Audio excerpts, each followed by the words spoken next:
Okay, so welcome everyone. Thank you for being here. Thank you for being here. And we're just going to get into this. We're going to jump in and enjoy some movement with John. John, as you know, maybe has a really great YouTube channel with lots of Qigong available on that for people. And is a really wonderful Qigong teacher. And has so much patience and is really great at explaining so much about the practice to people and getting into the details when they need it. So take it away, John. Okay, so let's go ahead and get started. We'll do, like Wendy said, we're going to do some Qigong practice so you can get a taste of what you would be learning in the course. So let me just get my screen set up here. There we go. So I'm going to invite you to find a place that you would like to stand that will allow you to move your arms without hitting anything, so you're nice and safe, okay? Let's all do that.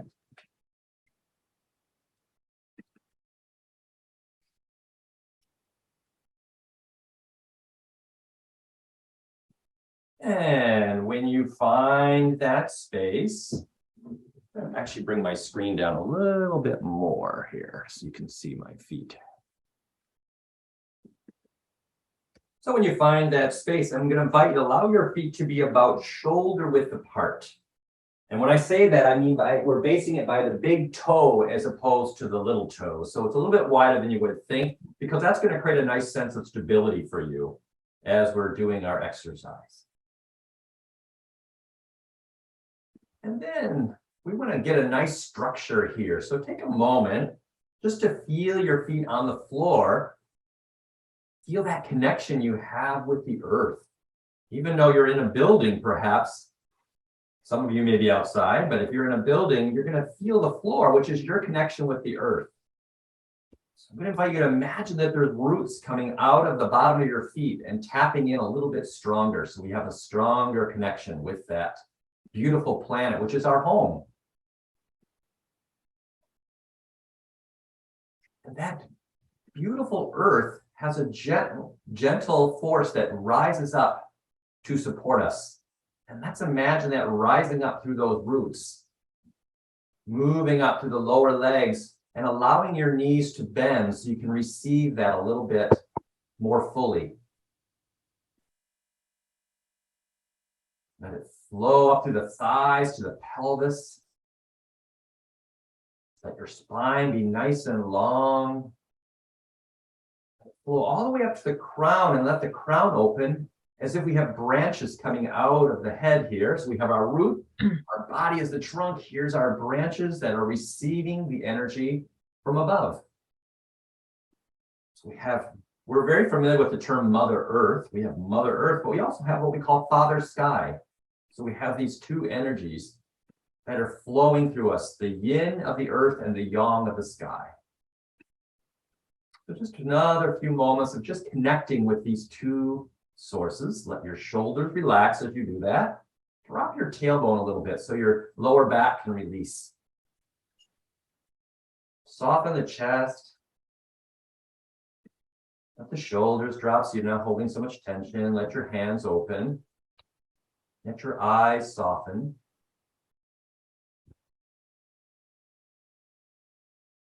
Good. And now let's tap into those energies a little bit more by bringing your focus to your palms. And I'm going to invite you to gather some energy like it's a suction cup. We're going to grab some energy from the earth. Turn the hands forward and grab some nature. Turn them up and let's grab some of that beautiful energy from the sky. And let's use that to wash away any tension you're holding in the front of the body. As we exhale, we're just going to wash away, like cleaning the windows here. We're going to wash all the way down and send that into the earth. Let's do that again. Inhale, grabbing from the earth, from nature, from the sky above. Same movement. Let's imagine it going down the back of the head, the neck, cleansing off those shoulders, the spine, the buttocks, and the legs, all the way down to your feet and into the earth. And inhale. Gathering from our three different sources, open the crown. Let's clean the inside. Let's clean out any thoughts, any judgments, help that brain relax, help the throat and the chest and the abdomen, pelvis and legs, all the way through your feet and down into the earth. Wonderful. And let's continue this idea of releasing, what we call purging in Chinese medicine, purging out toxicity. So we're going to do a few exercises to purge. So I'm going to invite you. The first one we're going to do is called counter swings. So we're going to lift our hands. And I'm going to invite you to begin by just doing something simple. Just drop them. Just lift them and then drop them. All right, we're going to use that same idea, except one hand's going to go in front and one hand's going to go in back. So we're going to inhale and then exhale. So the hands go up and then drop. Inhale, exhale. Inhale, exhale. So getting a sense of tossing away any tension that you might be holding in your body.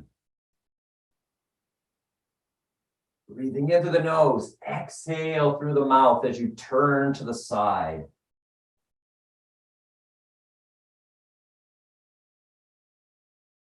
Let's help that lungs. The lungs in Chinese medicine holds grief and sadness. So any excess grief you're holding, let's imagine just throwing that, tossing that away and releasing it from the body so that it doesn't block your qi, your life force energy.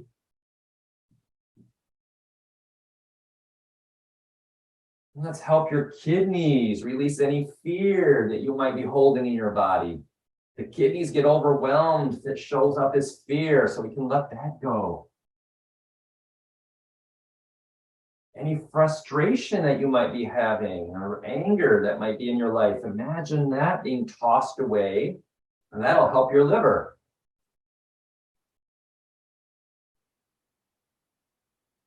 And let's help the heart release any stress or anxiety.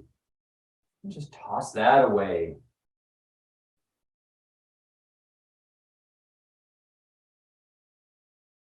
And let's help your spleen and your pancreas release your worries. Letting go, toss away those worries.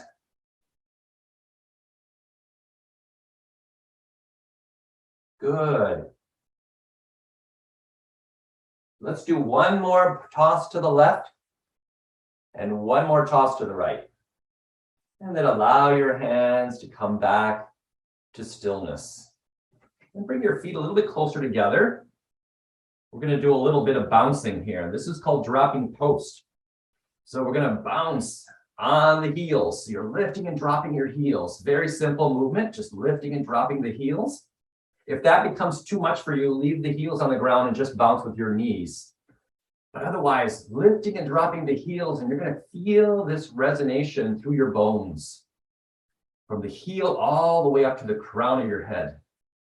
So this is working at a very deep level. So we're just going to shake away any tension we're holding deep into the body. See how much you can relax into that. See my hands shaking? Just you can let your wrist relax, your hands relax, your shoulders relax. Let your jaw relax. The more you can relax, the more you can invite stuff to shift and release. And more energy to flow through that's going to support you. So breathing in through the nose and exhale through the mouth. This exercise has a little bit more focus on that exhale. Yeah. Just letting go of tension. Good. And begin to slow that down. Slow that down. And pause. And just for a moment, step back out a little bit, but just feel that vibration. Feel that buzzing in your hands. That's your qi, that's your life force. All that vibrancy that can flow through you. And that is a sign of what we call the energetic body. So we're feeling the energy of our body. which is just as real as this physical body that we can pinch and touch and work with every day. So this is giving you a sense of this realness of this energetic body. Good, and let's release a little bit more on the superficial level. So we're going to do something called trembling horse. So shake those hands. Now move it up through your wrist to your elbows. And then shake your shoulders. And now on the exhale, let's release it down from your head to your feet. It's trembling horse here. So we shake those hands, wrists, elbows, shoulders as we inhale. Exhale down the body. Good. Breathing in. Great exercise to clear out any stuck energy in the nervous system. In your connective tissue called the fascia. Or right there on the surface of the skin. Let's do one more together. Inhale, go up through all those joints of the arms to the shoulders and release it. Great. Super. Just once again, that buzzing is now really alive now after the trembling horse. Good. So let's bring our focus into our digestive organs. We're going to do a few of the what we call tonifying exercises. So I want to give you a sense of what that's like. So we're going to do some breathing here. We'll practice more of it later, but right now I want to just invite you to place your tongue behind the upper front teeth, close the mouth, and try to breathe in and out through the nose. And just feel, just for a moment here, just feel the abdomen. See if you can feel it expand and relax. Expanding as you inhale, relax as you exhale. Like I said, we'll do a little bit more direct practice with this in a moment. We're just getting a sense of it right now. We're going to use this deep breathing pattern to support our digestive organs. So we're going to do something called the 5 Yang exercise. So with your hands down by your sides and continue to breathe in and out through the nose, we're going to breathe in and bring your hands to your shoulders. And as we exhale, we're going to bring them back to your hips. Inhale, and then exhale. Inhale up to the shoulders, exhale back to the hips. And get this idea as if you're pumping energy into your belly. So as you breathe in, this is a big pump, and then you release, and then you're pump it in, and then we're dropping it back down. So we're creating this flow. This is to fill it up, and this is to get it to move. Fill it up, get it moving. Like we have a ball of light there in your belly, and it's blowing up like a balloon to fill up chi and create some nice flow into your digestive system. So we breathe in, and then we give a little spin there.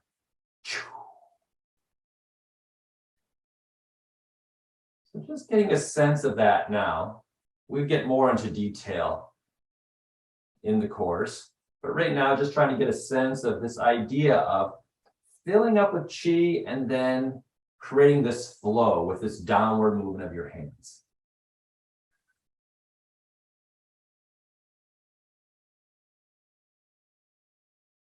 And also get a sense that your arms are like moving through water. So there's a little bit of resistance. Instead of your arms just flapping back and forth, see if you can get a sense of them kind of like we're all in swimming pools right now. And we're just kind of having to do a little water aerobics. We're kind of lifting up. We have to move through that water. So there's a little resistance.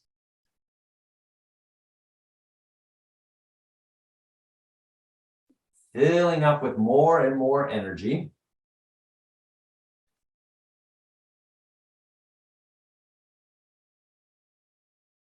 Good. Just a few more. And last one. Great. Just take another breath or two with that.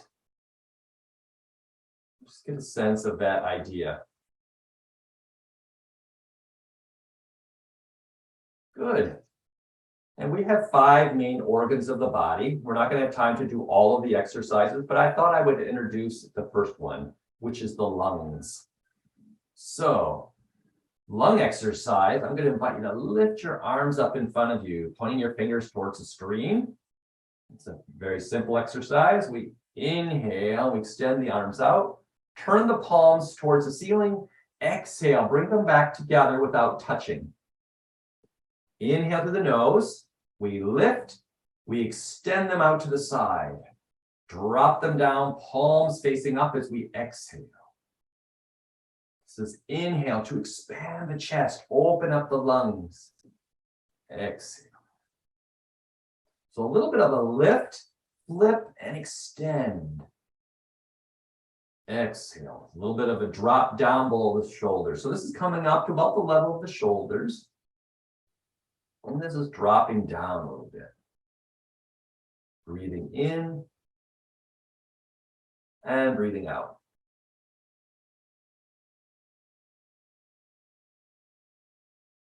Good. Nice deep breathing in and out through the nose.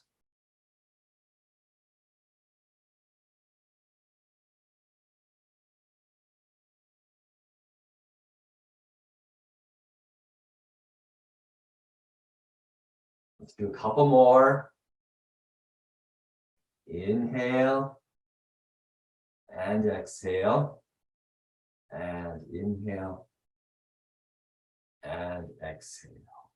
And then bring your hands close to you as if you're going on the outside of a ball and drop your hands down back by your sides. In fact, I'm going to show you one more. We're going to do one more. We're going to do the kidney exercise. So I'm going to invite you to take your stance out a little bit wider than your shoulders. Wide enough that you can continue to keep your feet on the ground if you move your legs back and forth so that the feet don't come off. We want to keep the feet connected with the earth. All right.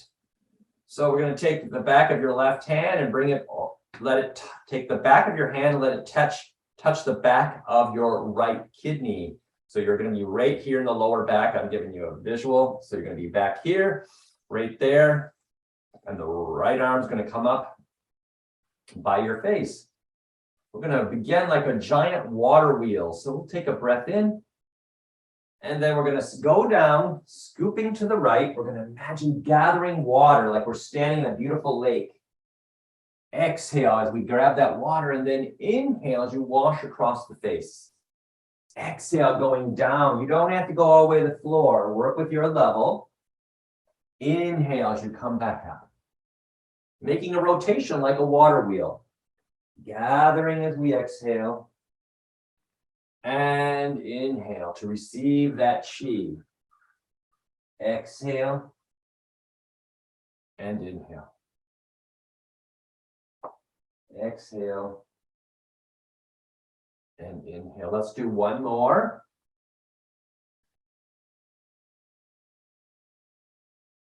And receive that energy at the top. And then slowly let's transition. So bring that right hand around and touch this left side of the lower back, which is your left kidney. Bring your left arm up. And now we'll do the exact same thing on the left side. So let's go down and gather our water as we exhale. Inhale, let it wash across the face. Exhale, gathering that chi, that life force, that living energy of water, and wash it in. Exhale. As we gather all this water, that begins to energize your kidneys. So we want to make sure we're supporting those kidneys because they're your batteries. This is the storehouse of the body. We want to make storehouse of your chi. And we want to make sure that it has enough energy as we do two more. And last one. And then bring your hands around to your lower back and let's give them a little rub. Give your lower back a little rub. Give it a little nice TLC there. Heat is a great way to energize and support the kidneys. Whenever you're feeling a low, make sure you give your back a rub. And then let your hands come down. Let your feet come back in a little bit. So now they're back at that original posture, about a shoulder width based on the big toe. Good. Take a moment to bring your hands to your navel. Let's take a few deep breaths in and out through the nose. And imagine the exercise that we've done today, the energy that we've built up. Imagine that forming into a ball. And that ball getting smaller and smaller and smaller, all the way down to the size of a pearl. Feel that pearl vibrating right there in what we call the lower danchen, your lower energy reservoir, right beneath your hands. And see that pearl begin to move. And as it moves, it's going to drop down to the area between your legs. That's known as the perineum. Let your hands drop, and we're going to move that pearl through an orbit. So let's inhale and let's pull it up the back. Imagine grabbing that pearl and you're pulling it up through every vertebra of your spine. All the way up through the back, through the neck, all the way up to the crown of the head. And now as if you're combing a beard, we're going to bring it right down the center line of the front. So it's important that tongue's resting behind the upper front teeth so the pearl doesn't escape there. So inhale up the back. Going up the spine, exhale, we go down the front. Breathing only with the nose, mouth is closed. And just see how much you can follow that with your awareness. This imaginary pearl going up the back, over the head, and down the midline of the front. So as we do this, it divides you in equal left-right halves. This is called your microcosmic orbit. And the exercise is called Qigong Gong, strokes his beard. And we're moving this through this beautiful circuit that helps to energize and support the body. You can think of it almost like a superhighway on the center of your body. So we send it up the back, down the front. Inhale and exhale. And one more time. And then bring that pearl down to the navel. Let it settle in your danchen. Take a few more breaths as we let it settle. Bring your feet a little bit closer together. And let's lock that in symbolically by rubbing around the navel. So we're going to go, it doesn't matter which direction, go up one side and down the other, making rotations around the navel. Do that 9 times.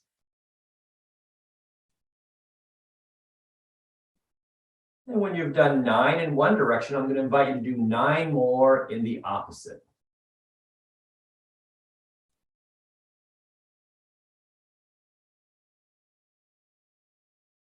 Great. And then rub your hands, generate some heat. Feel free to step out again if you like. And let that hands cover your eyes.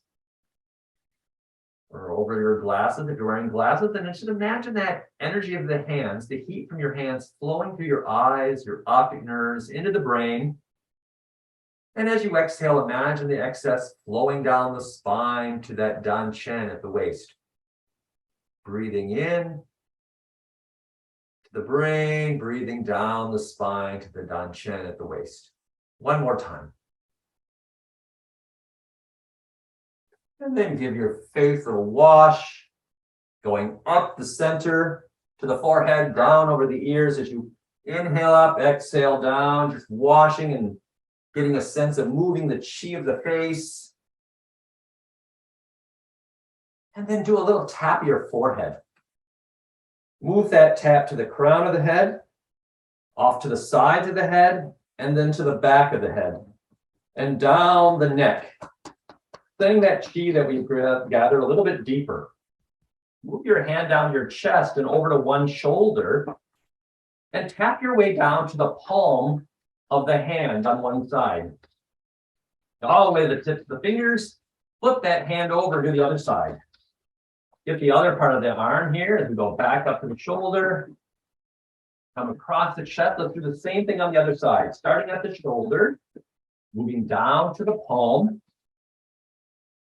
Flip the hand over to the other side. Back up to the shoulder. And then get those underarms. A lot of lymph nodes here. We want to help them out as well. Do the same thing on the other side. At the chest to help the heart and lungs. At the side of the body. Give a little support to the digestive organs. So let's go. I'm going to do this correct on my body, so it's going to look backwards for you, but up the right side and down the left. So you're going to go this way, up the right, down the left. And that will help your digestion. Make a little circle around the digestion. Little taps and circles. And then tap below the navel. It's called Sea of Qi. Let's wake up the waist area and we'll give the kidneys one more tap. And then stimulate the legs by starting at the buttocks and going down. Where we can reach around the feet if possible. Work your way back up. Tapping right here at the pelvis. That's called leg gates. And then stimulate one more time that Sea of Qi point beneath the navel. Just for a moment, just feel your energy. Get a sense of how it feels a little more active perhaps than it did before you started. Great. Wonderful. Welcome, everyone. Let's have a wonderful morning.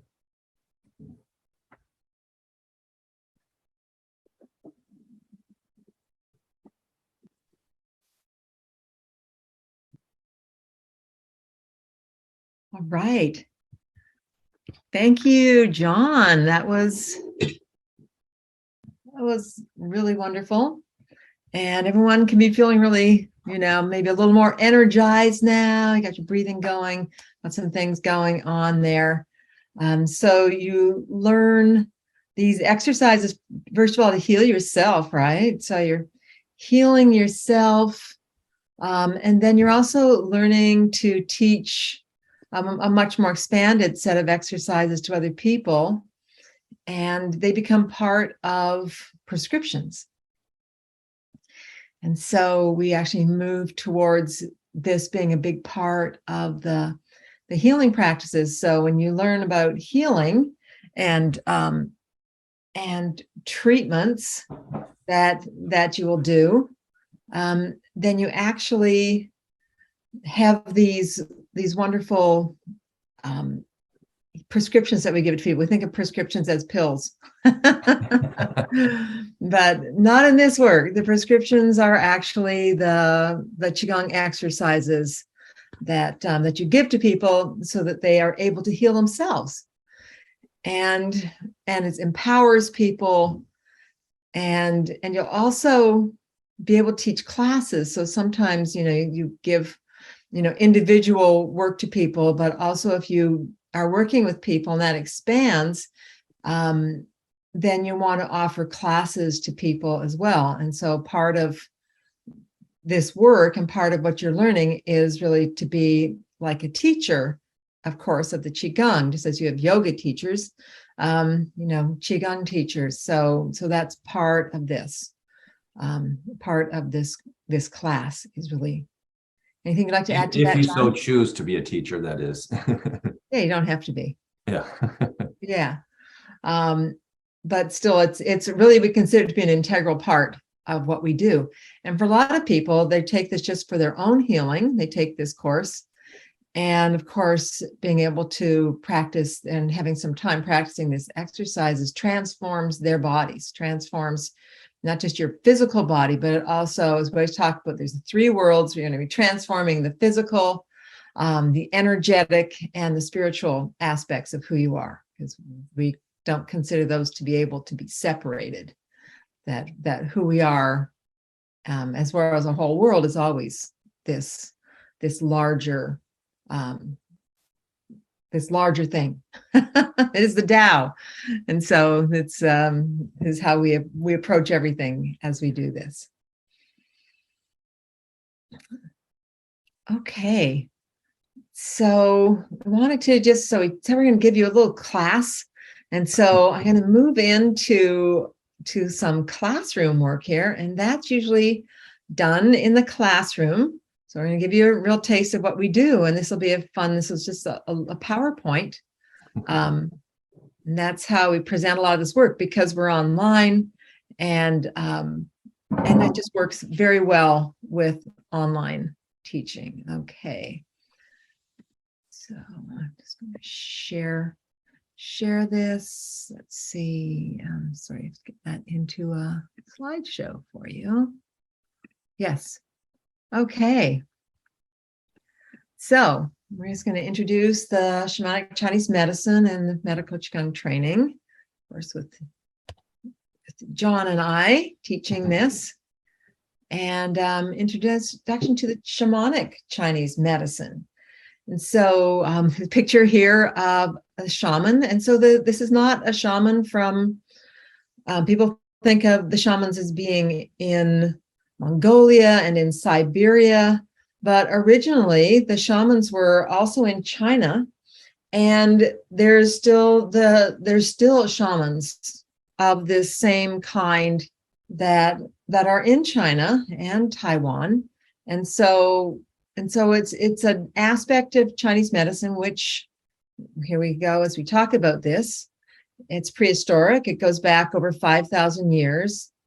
And the Taoism and the Taoist concepts are based on the wisdom of the ancient Wu, who were more the females, and the Wu Yi, who were the male shamans. But interestingly, a lot of those shamans were, what today would be considered to be often like the gay, or the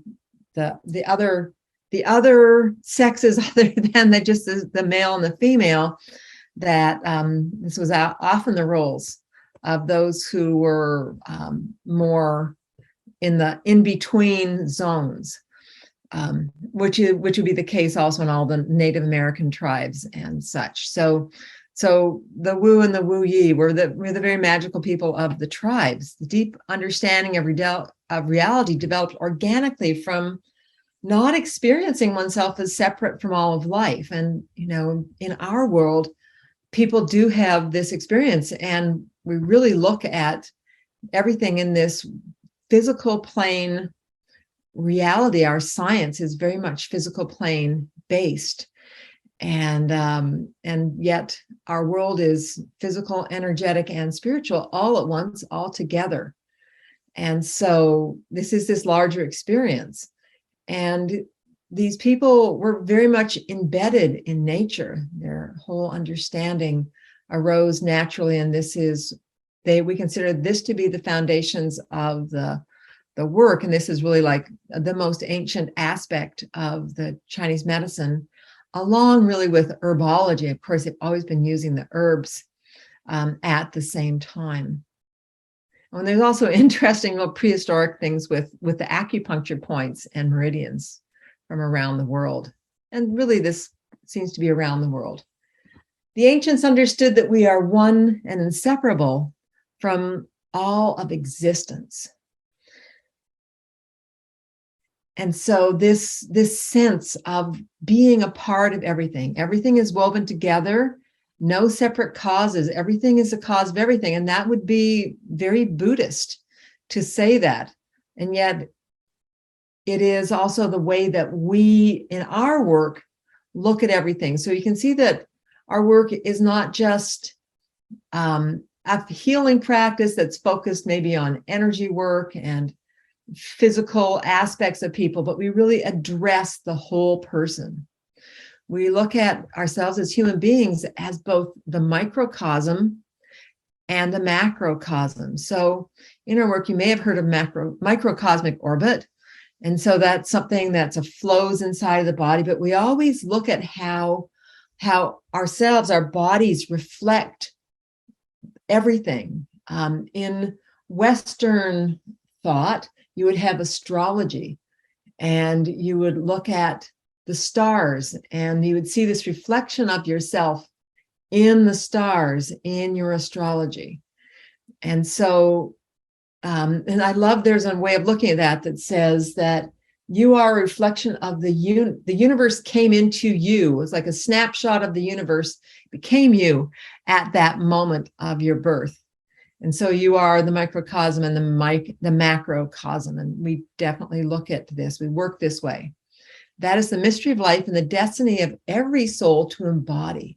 And so we're here to embody that macrocosm that we are, that aspect of ourselves that is tied and woven into all aspects of life. And when you look at that second line, everything is the cause of everything. So that is very compassionate, because when we look at people, we're not looking at, that person is somehow evil. We have to look at the causes and what are the causes, what comes behind everything. We are this expression of the universe in just being who we are.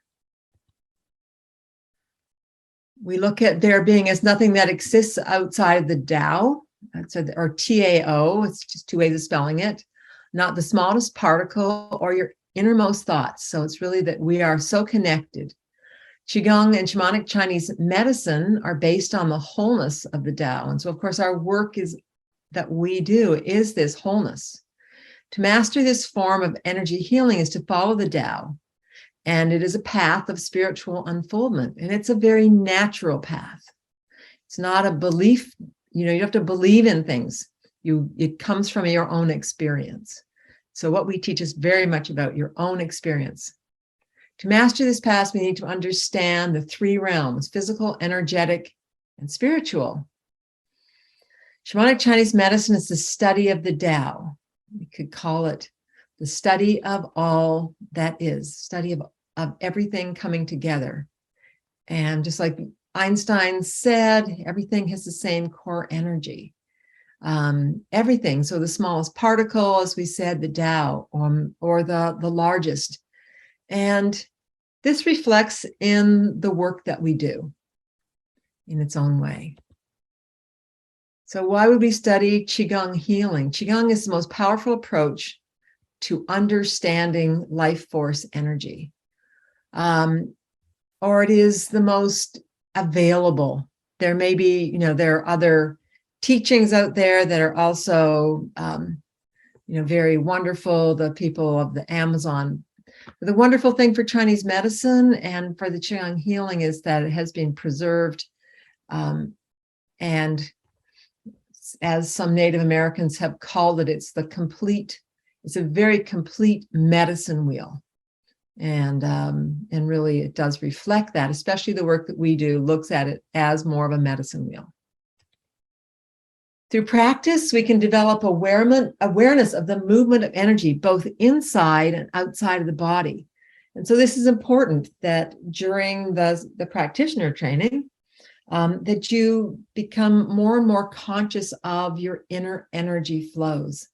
And you're doing this even with John today, becoming aware of energy as you do these practices.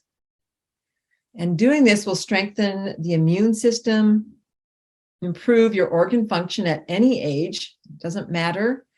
It will bring health and vitality. And through doing these practices, we heal and energize ourselves and others. How do we do this? So we have breathing techniques, movement, creative visualization, spiritual intent. And so we're always bringing the three worlds together, the physical, energetic, and spiritual. We can improve our health, personal power, and learn to live in harmony with the universe. And this is so important. Your meridians, you have yin and yang meridians. And living in harmony, the more you live in harmony with the universe, the more these meridians can open to the flow of the universal powers, the power of the earth that rises towards the heaven, and the power of the heaven that flows down into the earth. And it's learning and doing practices to really harmonize. And so the study here is a study of the great wisdom gathered for and from the medical, martial, and spiritual development by the culture of ancient China. And so it's all of this. So the Qigong especially embodies all of these aspects. You know, the medical is great. That's our healing of others. The martial is great because that's actually the building up of the energy inside of yourself. And we don't do any martial applications, but it was through the martial that they developed so much of the human potential. And they were really, so incredible at it before. And then, we brought guns into the situation and that became the most powerful. And of course, the spiritual development, especially the Taoist spiritual development. Shamanic Chinese medicine uses special techniques to purge, tonify, and balance energy.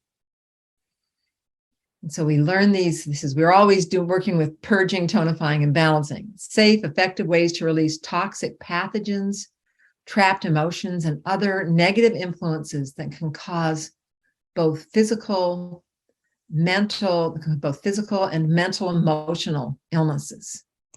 And so this is how our blockages show up, our illnesses, disease, as this on the physical realm, and also in the mental, emotional realm, with so many things coming now to the forefront, such as much more of a focus on stress and also a huge focus on depression.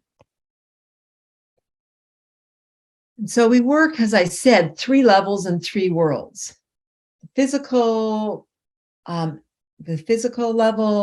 and the physical world, the energetic level and the energetic world, and the spiritual level and the spiritual world. In our approach to healing, we always consider and work with all of the 3 worlds. The physical manifestation of illness is considered to be the turbid fruit, so the sort of a diseased, sour fruit of a diseased plant or tree. And so it's like consider the fruit. If you just look at the fruit, we're going to fix the fruit, but you're not working on the root cause. So our work is to find and heal the root cause of the illness, not just work on the physical manifestation.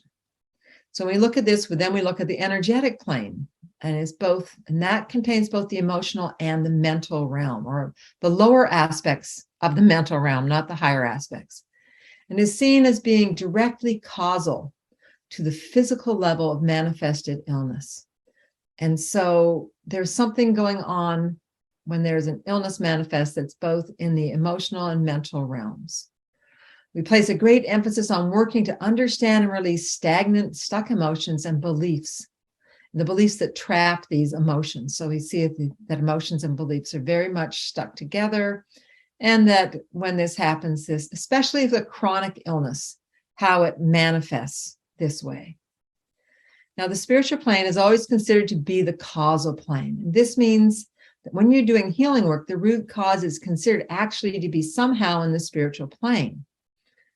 And how does that work? Well, that seems crazy. So you fell down and hurt your knee. How could that be part of the spiritual plane? We would say that we talk about this a lot more, but that you came into this world to work on some things, to grow, to evolve, to transform who you are as a spirit. And so this is a great adventure for your spirit in being here. And that what happens to you here is connected to spirit, whether it's falling down and breaking an arm, or whether it is, mastering some, wonderful thing like becoming a great runner or swimmer or great healer, whatever these things are in your world, that this is actually coming from a deeper place. that we don't see the world as random. We see the world as being causal. There are causes. Now, these causes go directly back to your own soul and your own soul's purpose and direction. And so when healing is done on the physical or energetic plane, we have released the symptoms, but the issues can remanifest. So we're always trying to go a little deeper. And so we have meditations for this. And in the higher classes, the higher levels, the therapist and the master's level, we have a lot more of a focus on looking at the whole big picture. And so we like to look at this bigger picture and move towards the understanding, more deep understanding of the emotions and the spiritual connection to it all. And often for me with healing, when I'm doing individual sessions with people, when they find that, yeah, there's been something up my whole life, I've been dogged by this issue. And now I understand it. Now I'm working with it. And now I feel like I have this understanding that takes me beyond that. So my soul no longer needs to work with this issue. It may manifest as, falling down in physical plane, but may also manifest as sort of falling down in your work or in your purpose, that you can have a sensation. Often these things, the planes reflect each other. And when you see that and you see the causes of that, then that's able to change, and your whole life is able to change. So there's a lot more on that. We can talk forever. There's lots of years of training. And at the same time, I have to say, this is not about belief. I mean, you learn this step by step and through your meditation practices and through working with each other, because we don't want this to be some belief system that we're imposing on you. We want what you learn, and each person grows in their own way. And through this growth and through working between the worlds, you are taught by life. You are taught by these worlds. And so you'll have your own experience of that, but we want everything to be experiential. And also all the gifts that you bring, into this course are assets as well. The other things that you've learned. And so the nice thing about Qigong and Shamanic Chinese medicine, it fits with, like, for example, before I did this, I also have a background in dance movement therapy. So those blend really well together. I use them both in my private sessions with people. I know other people have had yogic practices or meditation practices, or even something completely different. Maybe they're an artist or whatever the case may be, and all those come into play. It's adding more to your toolbox. Yes, we never say you've got to stop doing something, or we're always like, look at everything you have. You've got a wonderful path already. And this is something that you're going to find how this works together on your path. Right. And so there's this holistic way that we look at who you are. Each person is different. And at the end of all this, you don't come out everyone looking the same. Everyone is unique. And we love that, because some people are, they take people on amazing journeys at the end of the master class. And that's what they love to do. Whereas other people are coming out like, just can't wait to teach so many classes and to do healing sessions, or, so it's all about who you are. There's nothing in here that says, well, by the end of this is how you have to be, and you have to do this exactly. So, like acupressure training is great. And of course, there's acupuncturists. We've had lots of acupuncturists who take this course. And we've also had people who take this course and then become acupuncturists. We had a whole year of graduates who all became acupuncturists, who are now acupuncturists. But they said that, they going to acupuncture school had such a whole different take on the whole thing, and that people would come to them for this understanding and wisdom that they had developed through this class. So that's always been really, really very interesting. Okay, and I'm just going to finish this little presentation here. Okay, so in this training, you will learn to heal yourself, and at the same time, learning to heal and transform others. It's not like you have to be perfect to work on other people, and we're all always on a path of growth. I learn every time I work on people. I learn things. Every time I do a house clearing, or a channeling, I'm learning all the time. It's not like there's some destination you get to. I think that mastery is more about learning and accepting that we're always learning, and being open to that. And so that's really a wonderful thing. Okay, and so then we're going to go back to the information on the training itself, which we're going to have a lot of details about. But I'm going to ask Emily if she can put on her video, and if you can talk a little bit about your experience and about how your understanding of this work. Sure. Yeah. What to say about my experience? My background, I'll just give you some of my background first. I'm a kinesiologist, and what I do for a living is personal training, coaching, supporting people with their nutrition, making lifestyle changes.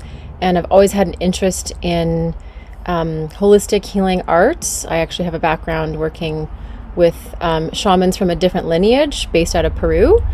And so I loved the idea of shamanic Chinese medicine. I didn't really even know that was a thing until a good friend of mine who took the practitioner level as well as the therapist level, she told me about this program and what she was learning. And I was just like, oh, I must know more about this. I was just super compelled to have a deeper understanding of shamanic Chinese medicine, and then from there I actually got connected to John. It was John that I first had a conversation with, and both John and Wendy are amazing. If you have questions, you can reach out to them, and they are available, which was something that immediately also stood out to me, is that these are accessible teachers.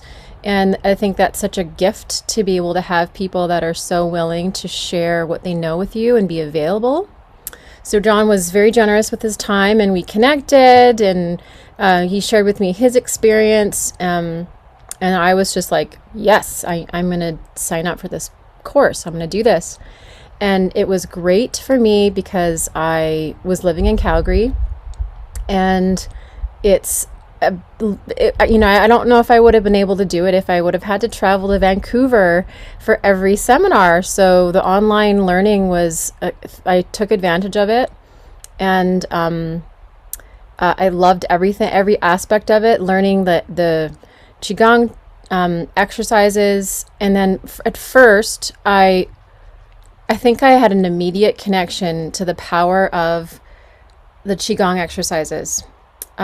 It really brought a lot of flow into my body, and I was suffering with a lot of body tension. And over the course of the year, building my own Qigong exercise practice, I just am so much more relaxed. I have just like virtually no tension in my body, which is unheard of, especially with my history of being involved with so much resistance training and lots of accidents, lots of whiplash, those kinds of things have a way of catching up to you later on in life. And I found that the Qigong exercises did miracles for my own healing, and in ways I wasn't even expecting.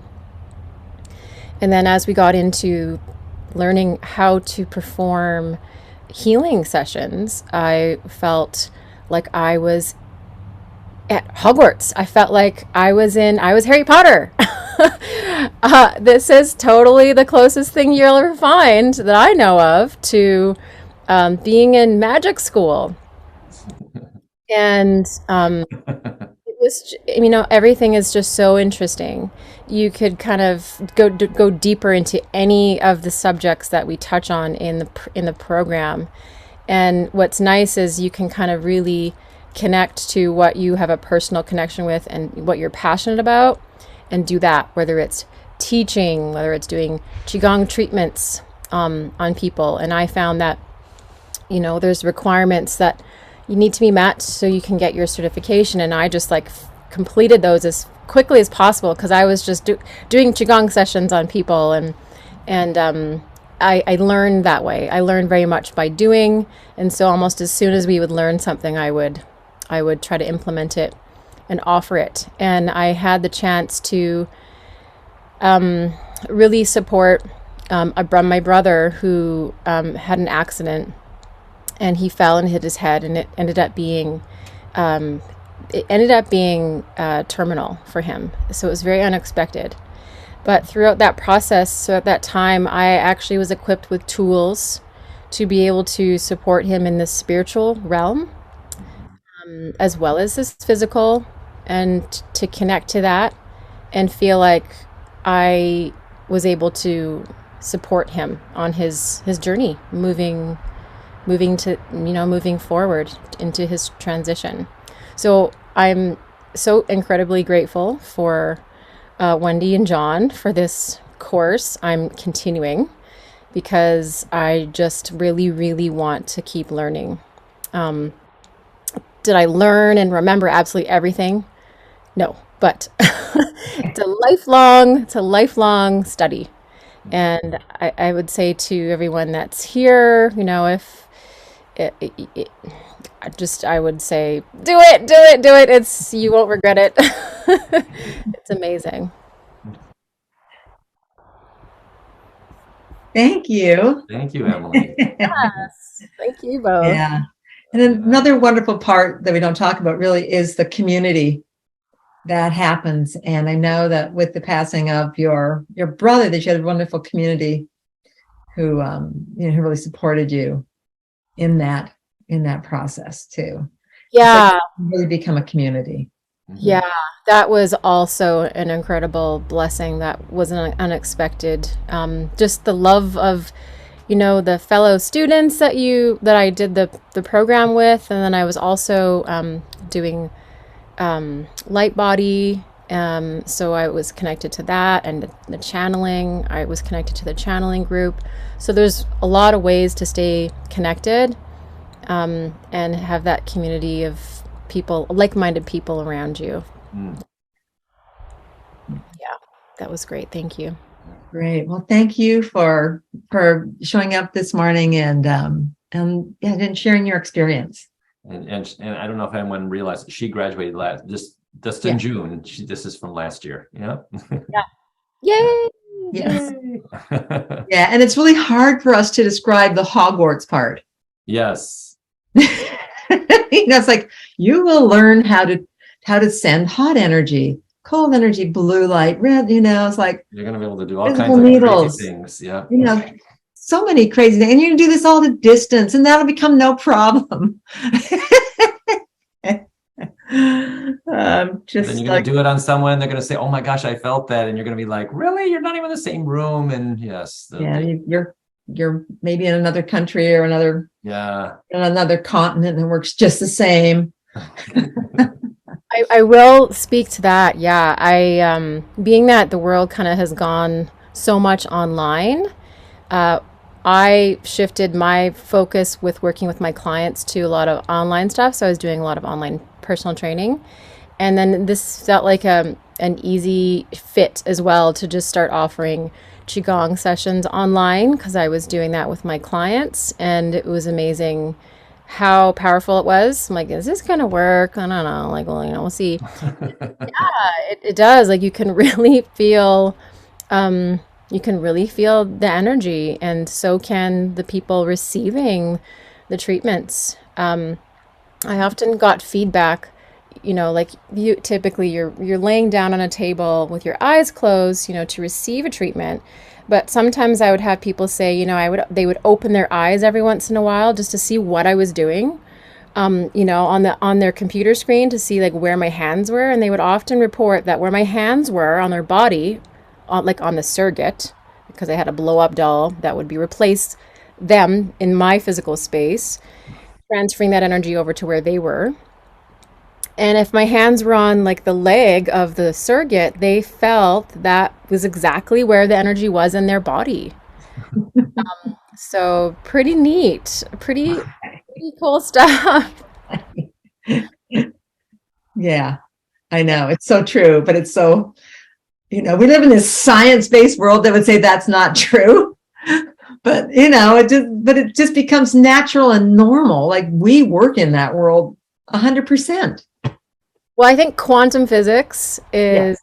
definitely a good bridge to having more Mhm. Yeah, information on how this works scientifically. absolutely. Yeah. And also all the ancient native things that we poo-pooed and said were not viable, that are starting to come more and more awareness. They had all those skills, and now they're coming back into the forefront too. So there's also that part of it too. Yeah. Yeah. Okay. Thank you Well, so much. again, thank you so much, Emily. My pleasure. Thanks for having me.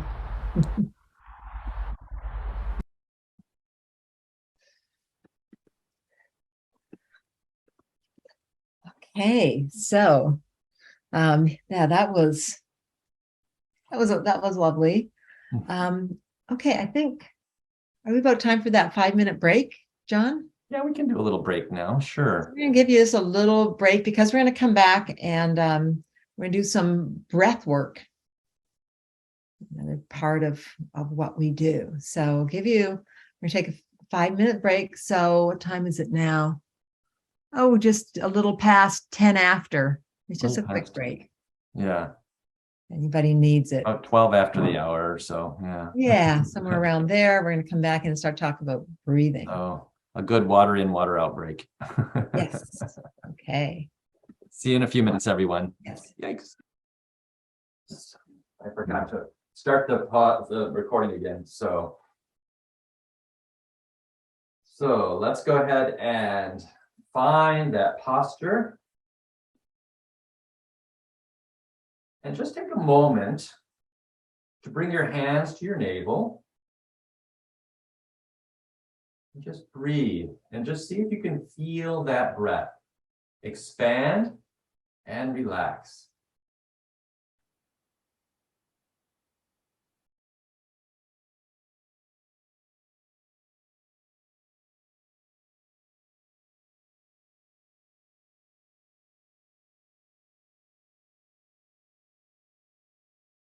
And just see if you can feel that gentle.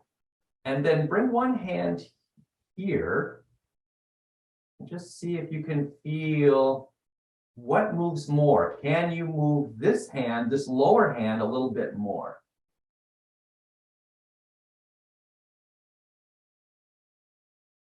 So this stays relatively soft, this upper hand.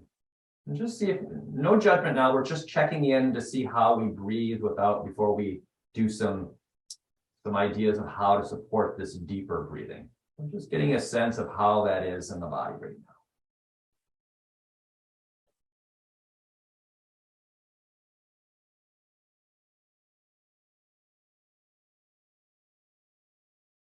Good. Okay, now that you're getting a sense of that, we're going to help support that a little bit more. So now we want to get this diaphragm loosened up a little bit more. So I'm going to invite you to bring your hands to your waist. So we're going to hold this area. So we're going to do some movement, and this movement is going to start to loosen up this muscle. So the way that we're going to do this is I'm going to invite you to, this time I'm going to invite you to breathe into your lungs. So breathe into the upper chest, not down here, breathe up here. Hold that breath, just hold your breath, and now move your shoulders around in a circle, not your waist, but your shoulders. Slowly just kind of massaging. As you do, bear down to massage that muscle. And then release when you need to. So let's do that again. So we're going to take a breath into the lungs. Hold the breath, bear down on that muscle, and begin to move the shoulders so that you're only moving basically your rib cage. And slowly, slowly, slowly bearing down, getting a sense of pushing down like you've got a ball rolling around there, massaging that, and then exhale as you need to. Let's try that one more time in the same direction. Breathing in to the chest, bear down, and slowly move around. Moving to the back, to the sides, to the front. And exhale. Let's try that a few times in the other direction. Breathing in, fill those lungs. Bear down on that diaphragm from above, and we're pushing down and rotate in the other direction.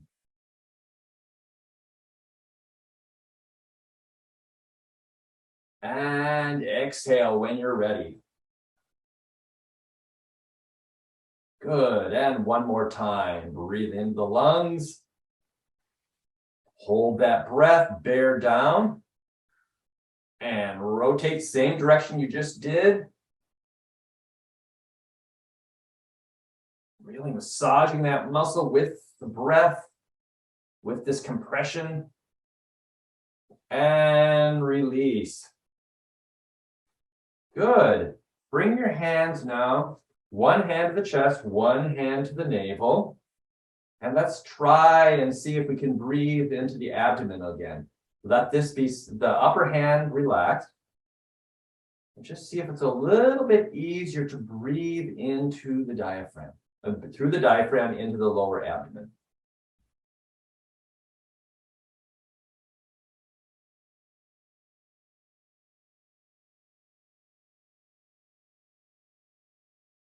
Good. Hopefully that's a little bit easier, and you can always do that more to get things moving. In fact, let's just try that one more cycle on each direction. So bring your hands back to your waist. Breathe into those lungs once again. Really fill that chest. Bear down. And moving the shoulders. So if the rib cage is moving, we're going to massage that muscle. Get a sense of moving through. And if you have an area maybe in the back here that feels a little tighter, you may want to focus just on that one area. Exhale when you're ready. And one more time, breathing into the lungs. Filling up, bearing down. And rotate the other way. So the hips don't move. We're only moving the shoulders and ribs as best you can. And exhale. And just have a moment to catch your breath. That can make you really lightheaded, so you want to just take a moment. Good. And once again, one hand to the chest, one hand to the navel. And breathe into the navel. Breathe into the lower abdomen.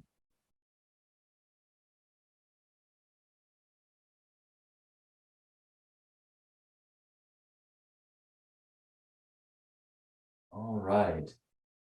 So the muscle is a 360-degree muscle. So we want to make sure that we're also supporting the side. So bring your hands back to the waist. Give a little bit of pressure here. And breathe in. And see if you can push your hands out. So the waist is going out to the sides as you inhale. And then as you relax, it kind of drops back in. So we're expanding out to the left and to the right. So we're not only breathing in the front, we want to breathe all the way around this waist, known as the chi belt. We're activating our chi belt. Breathing in and out, breathing only with the nose, tongue behind the upper front teeth. Try to breathe Nice, slow and deep here, and get that sense of expanding out to the side. And then relaxing. So your breath becomes more full here.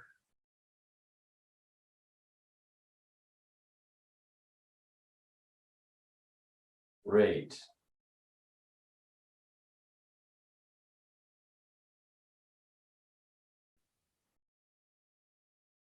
Lovely. And then bring your hands to your lower back over the kidneys. Now your hands can be with your palms. If that's too awkward for your shoulders, feel free to use the backs of your hands. So whatever feels right to you. So grabbing a hold of your lower back above the waistline, we're going to bring some energy into those kidneys. Because the kidneys, remember I mentioned earlier, are your storehouse. So we want to bring and fill up the storehouse. So this is a little bit easier from a standing posture. So I'm going to invite you to breathe in and slightly tuck your tailbone under. That will push your kidneys out. So you can feel it a little bit more as a visceral reaction here. Breathing in, slight tuck of the tailbone will push the kidneys out, and see if you can expand them even more with your breath. And relax and let it drop back into its normal posture. So inhale, slight tuck of the tailbone, and I'll bulge those kidneys out and get a sense of feeling that. And relax. And breathe in, slight tuck. Breathing into that lower back. And relax. Try that a few more at your own pace.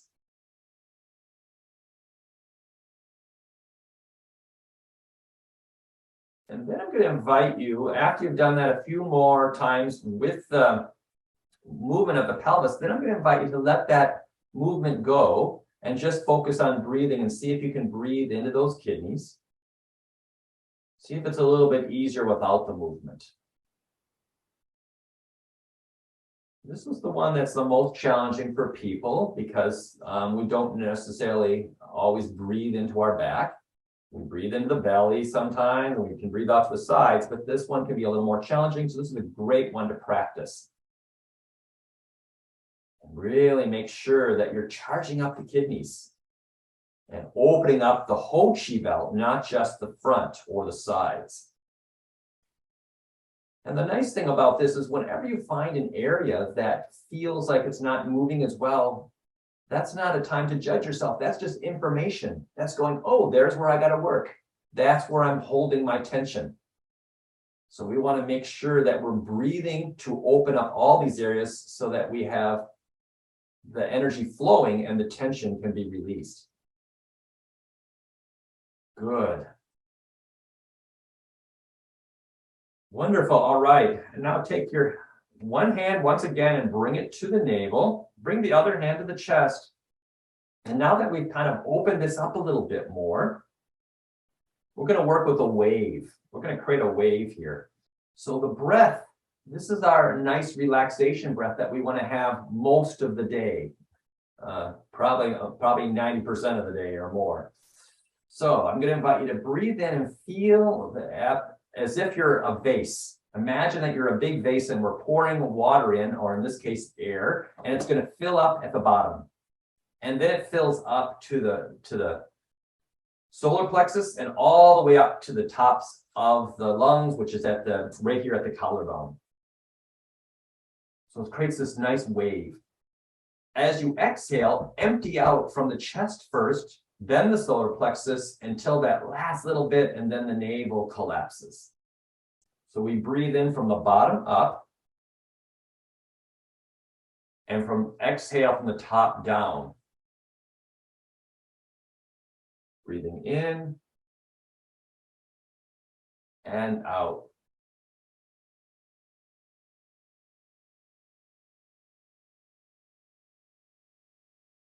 Good.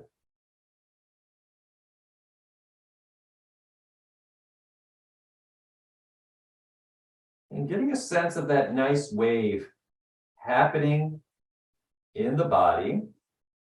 And if you're struggling at this, another good way to work with this on your own is do this in a lying posture. lying down on a yoga mat or in your bed or on a couch. And just place your hands here. And as a beginning state, it's a wonderful way to work. That's how I supported my mom getting more breath moving here.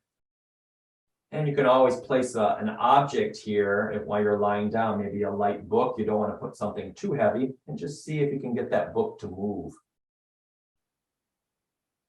So getting this sense of how this breath calms the mind, how it relaxes the body, and creates a sense of more flow, of inviting the chi from the earth, from nature, from the sky above, to flow freely around you and through you. You become more connected with these life force, with these types of life force, this chi. And it's a very natural breath. If you've ever had the privilege of seeing a little baby lying in his crib or on a changing table and their little belly's just going up and down, this is how we are meant to breathe. They're not all stuck in their mind yet, so therefore they already have this breath. But once we get into our thoughts, we can get kind of overwhelmed the breath. So we always want to come back to this energy and feel it once again strongly supporting ourselves. And just take another couple more breaths to finish.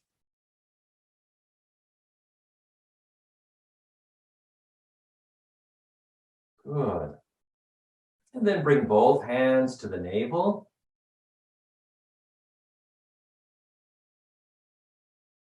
And let's lock that in. That chi we've been building up there. Another 9 rotations in one direction. And 9 more in the opposite. Great. Wonderful. Thanks, everyone.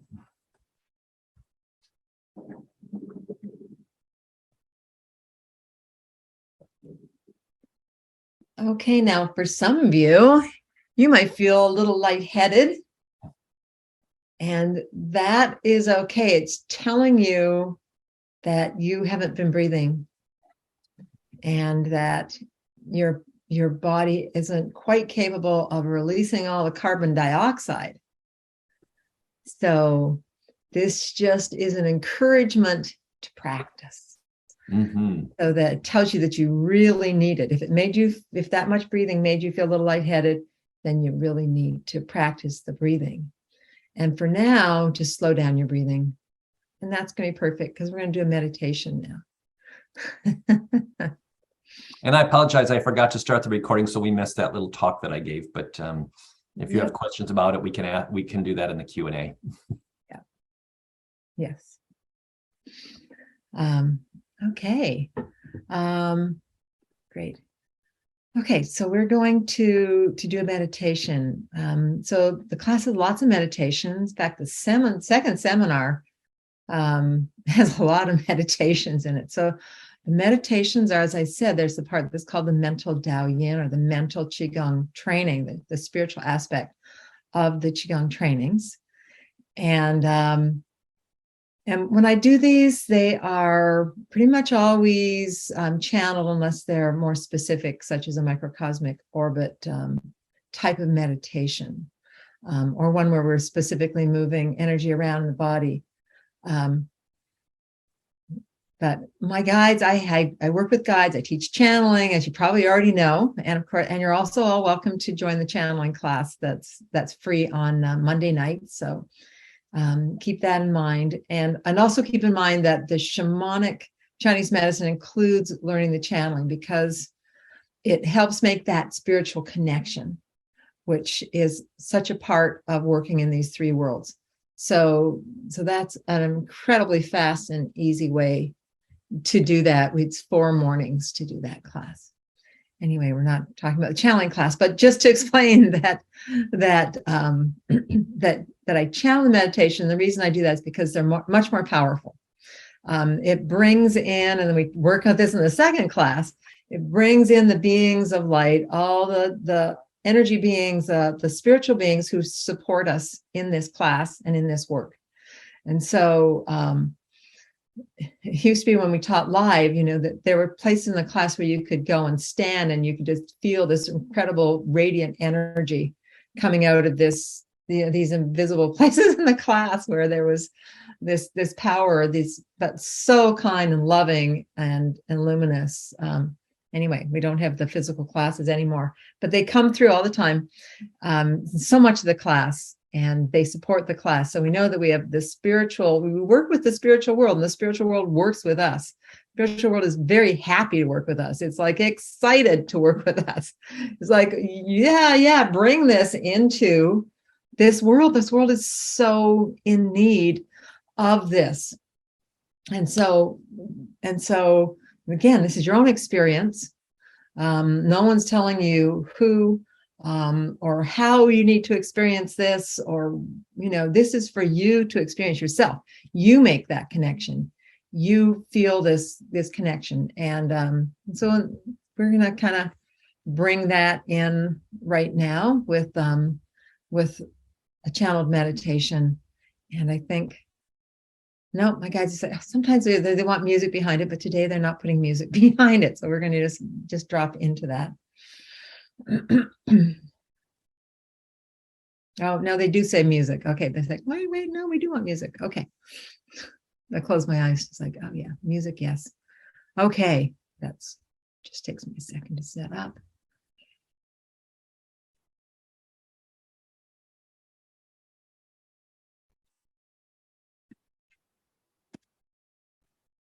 Okay. Usually it comes up right away. Here we go.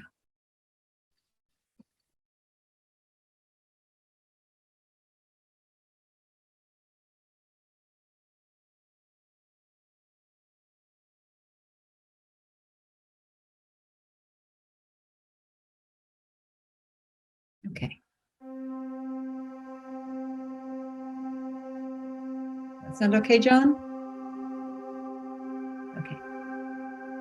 Sounds good. Okay.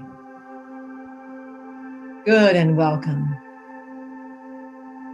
We are very happy to see you all here at this time.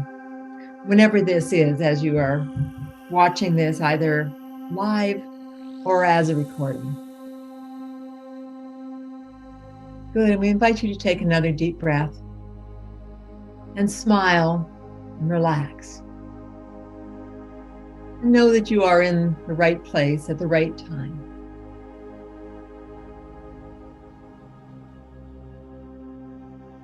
And that there are indeed three worlds. And you are always living in all of these three worlds.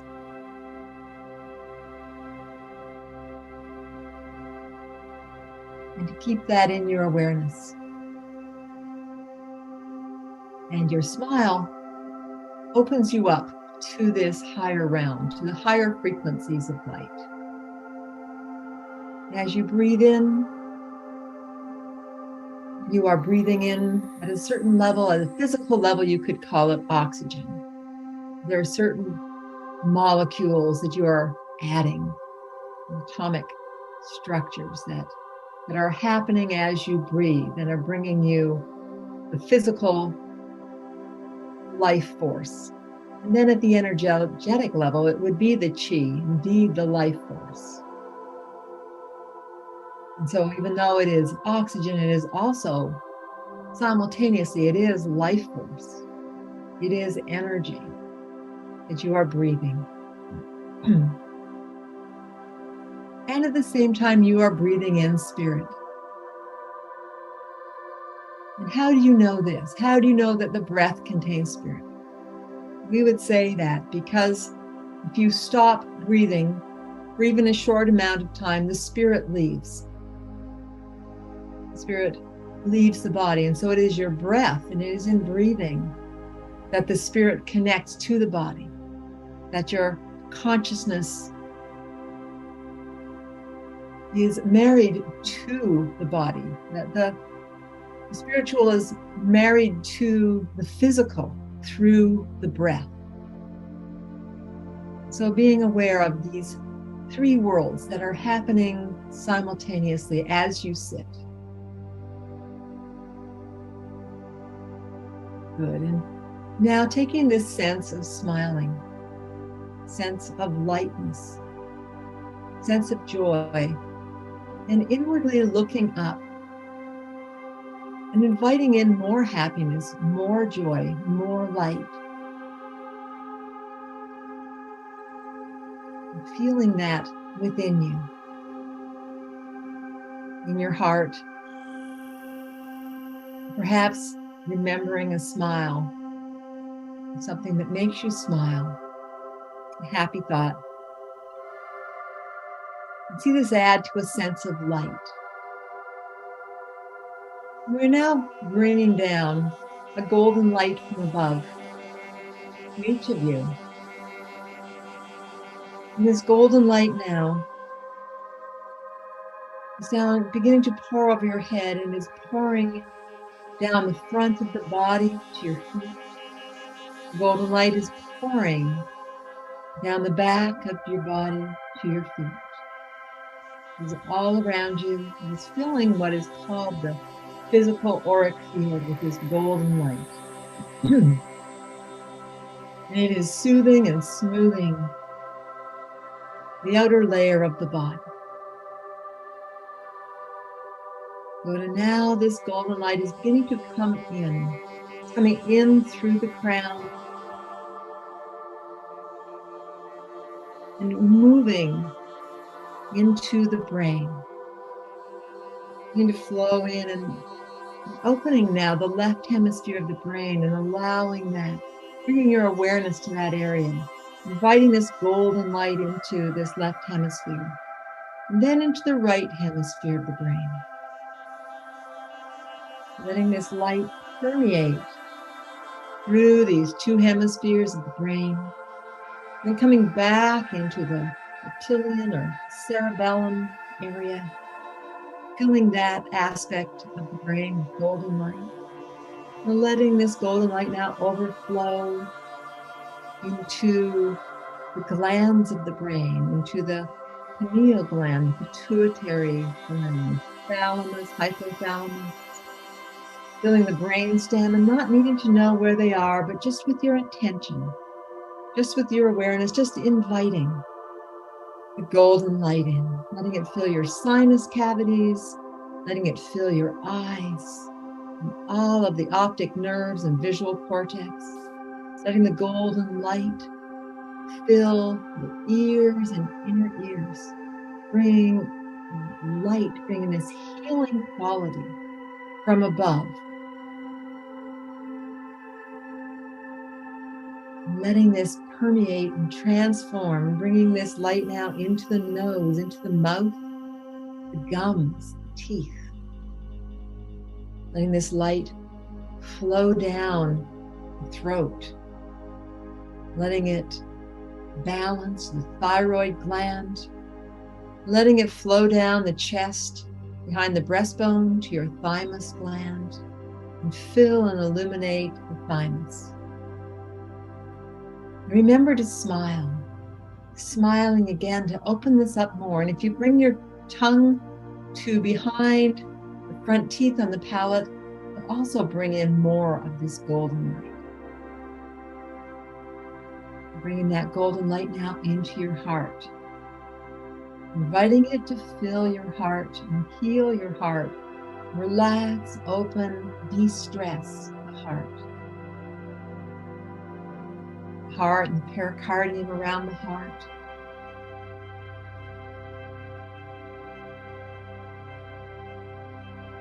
Letting go. Making a ha sound just to let go of any stress in your heart. Ha. Letting the heart absorb this beautiful golden light. Coming up to the lungs now, letting the lungs be filled with this golden light.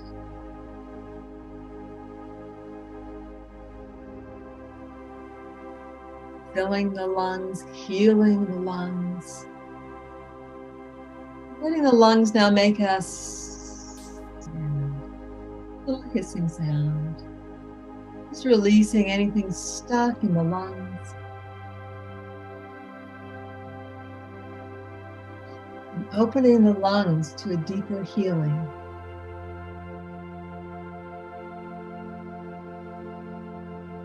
Good. Letting that energy now sink down into the liver.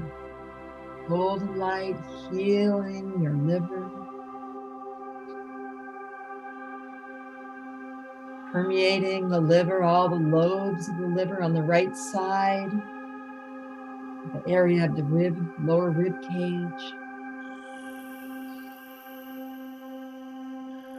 Smiling to your liver.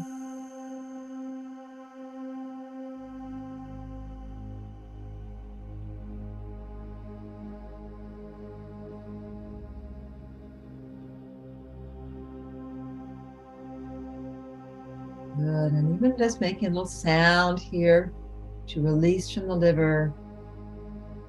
Shoo. Shoo. And letting the liver open more.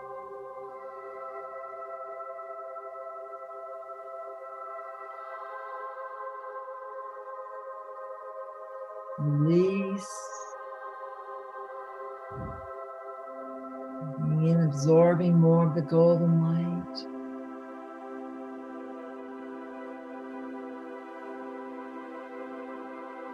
And then coming across that area of the diaphragm and coming into the spleen, is opposite the liver and the pancreas, inside the stomach. Bringing more golden light in here to fill this area.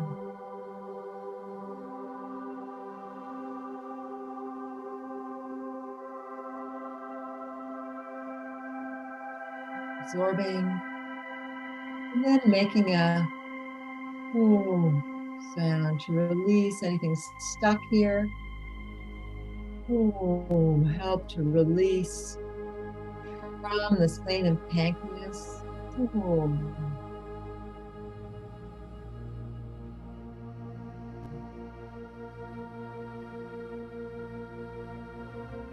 then bringing your golden light back into your kidneys.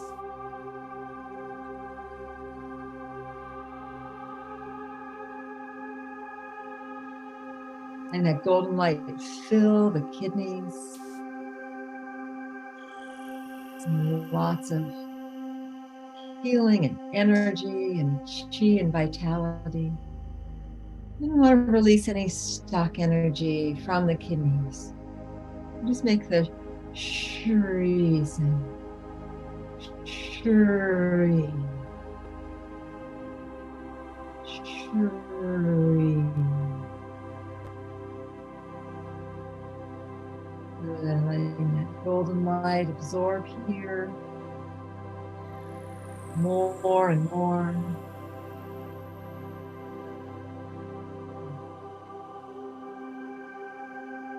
Good, and then bringing more golden light down now for the digestive system, or what we call the yang organs. Letting that golden light now come into the stomach.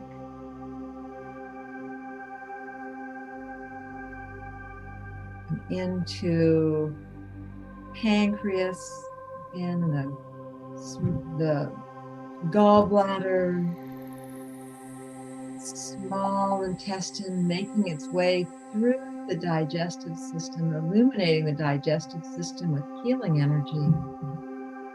And then coming to the lower right-hand corner and having it flow up the right side across the transverse colon down the descending colon to the rectum.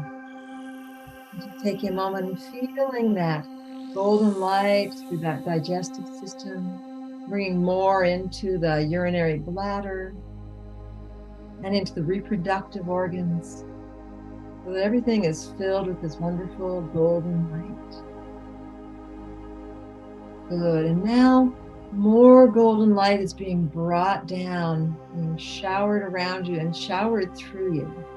This golden light now is expanding out into the connective tissue, supports these organs. It's expanding out into the tendons and the ligaments of the body.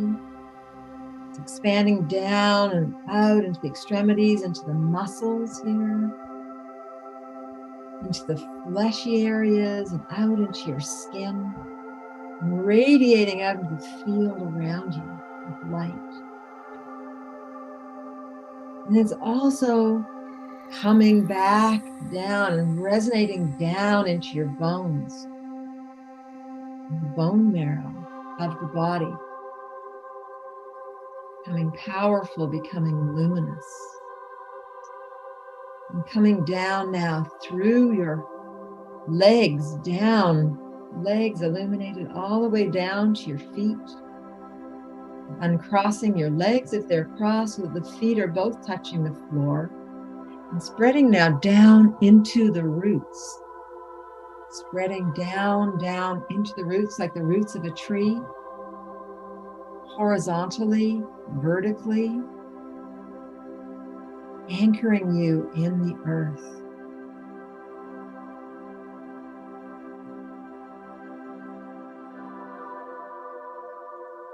Just enjoying and appreciating this energy.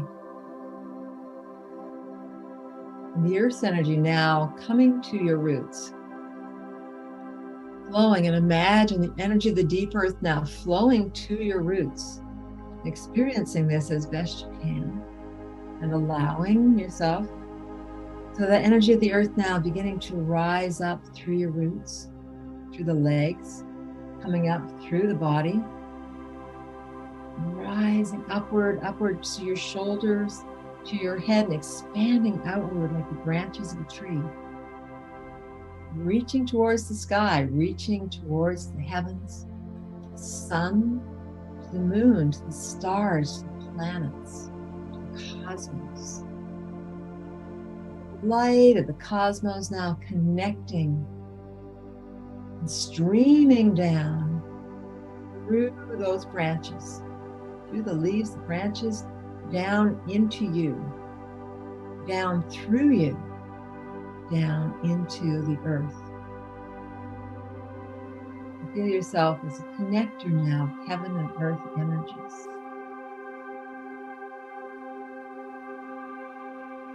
Good. And then that energy rising once again to meet.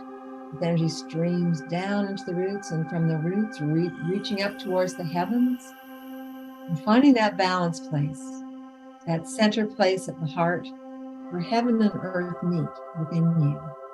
Just placing your hands on your heart and breathing here,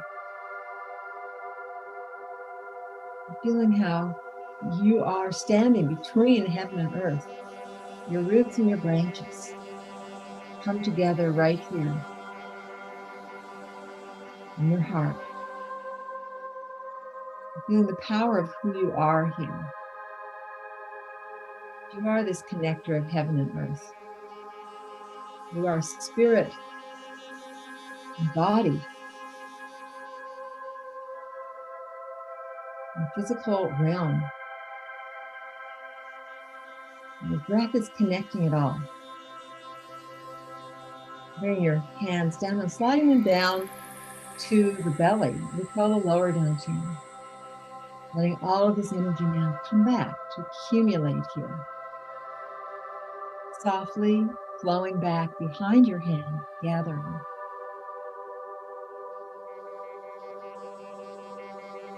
More and more.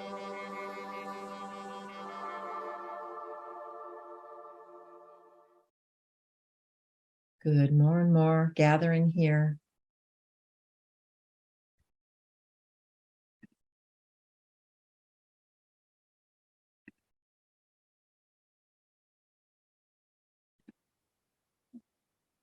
Breathing deeply, breathing into this area behind the belly.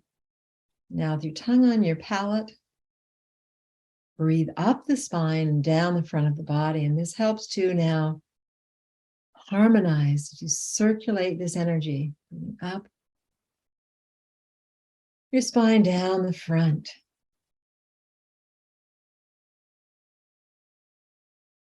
Good. And then gathering this energy 9 times, spiraling your hand like John showed you 9 times in each direction at the navel. Imagine that's just gathering that energy. It's just drawing it all in more and more, brings all of this chi, all this vitality here, and centers it here for you to use when you need to. We're going to rub our hands together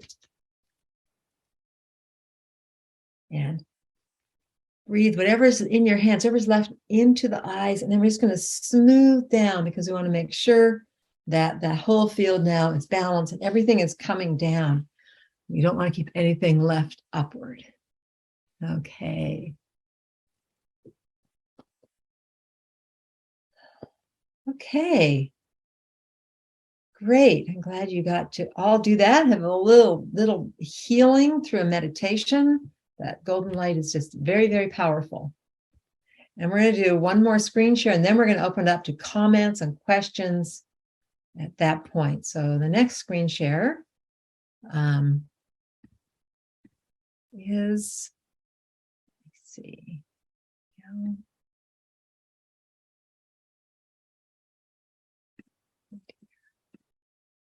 Okay, the information about the actual class and the training.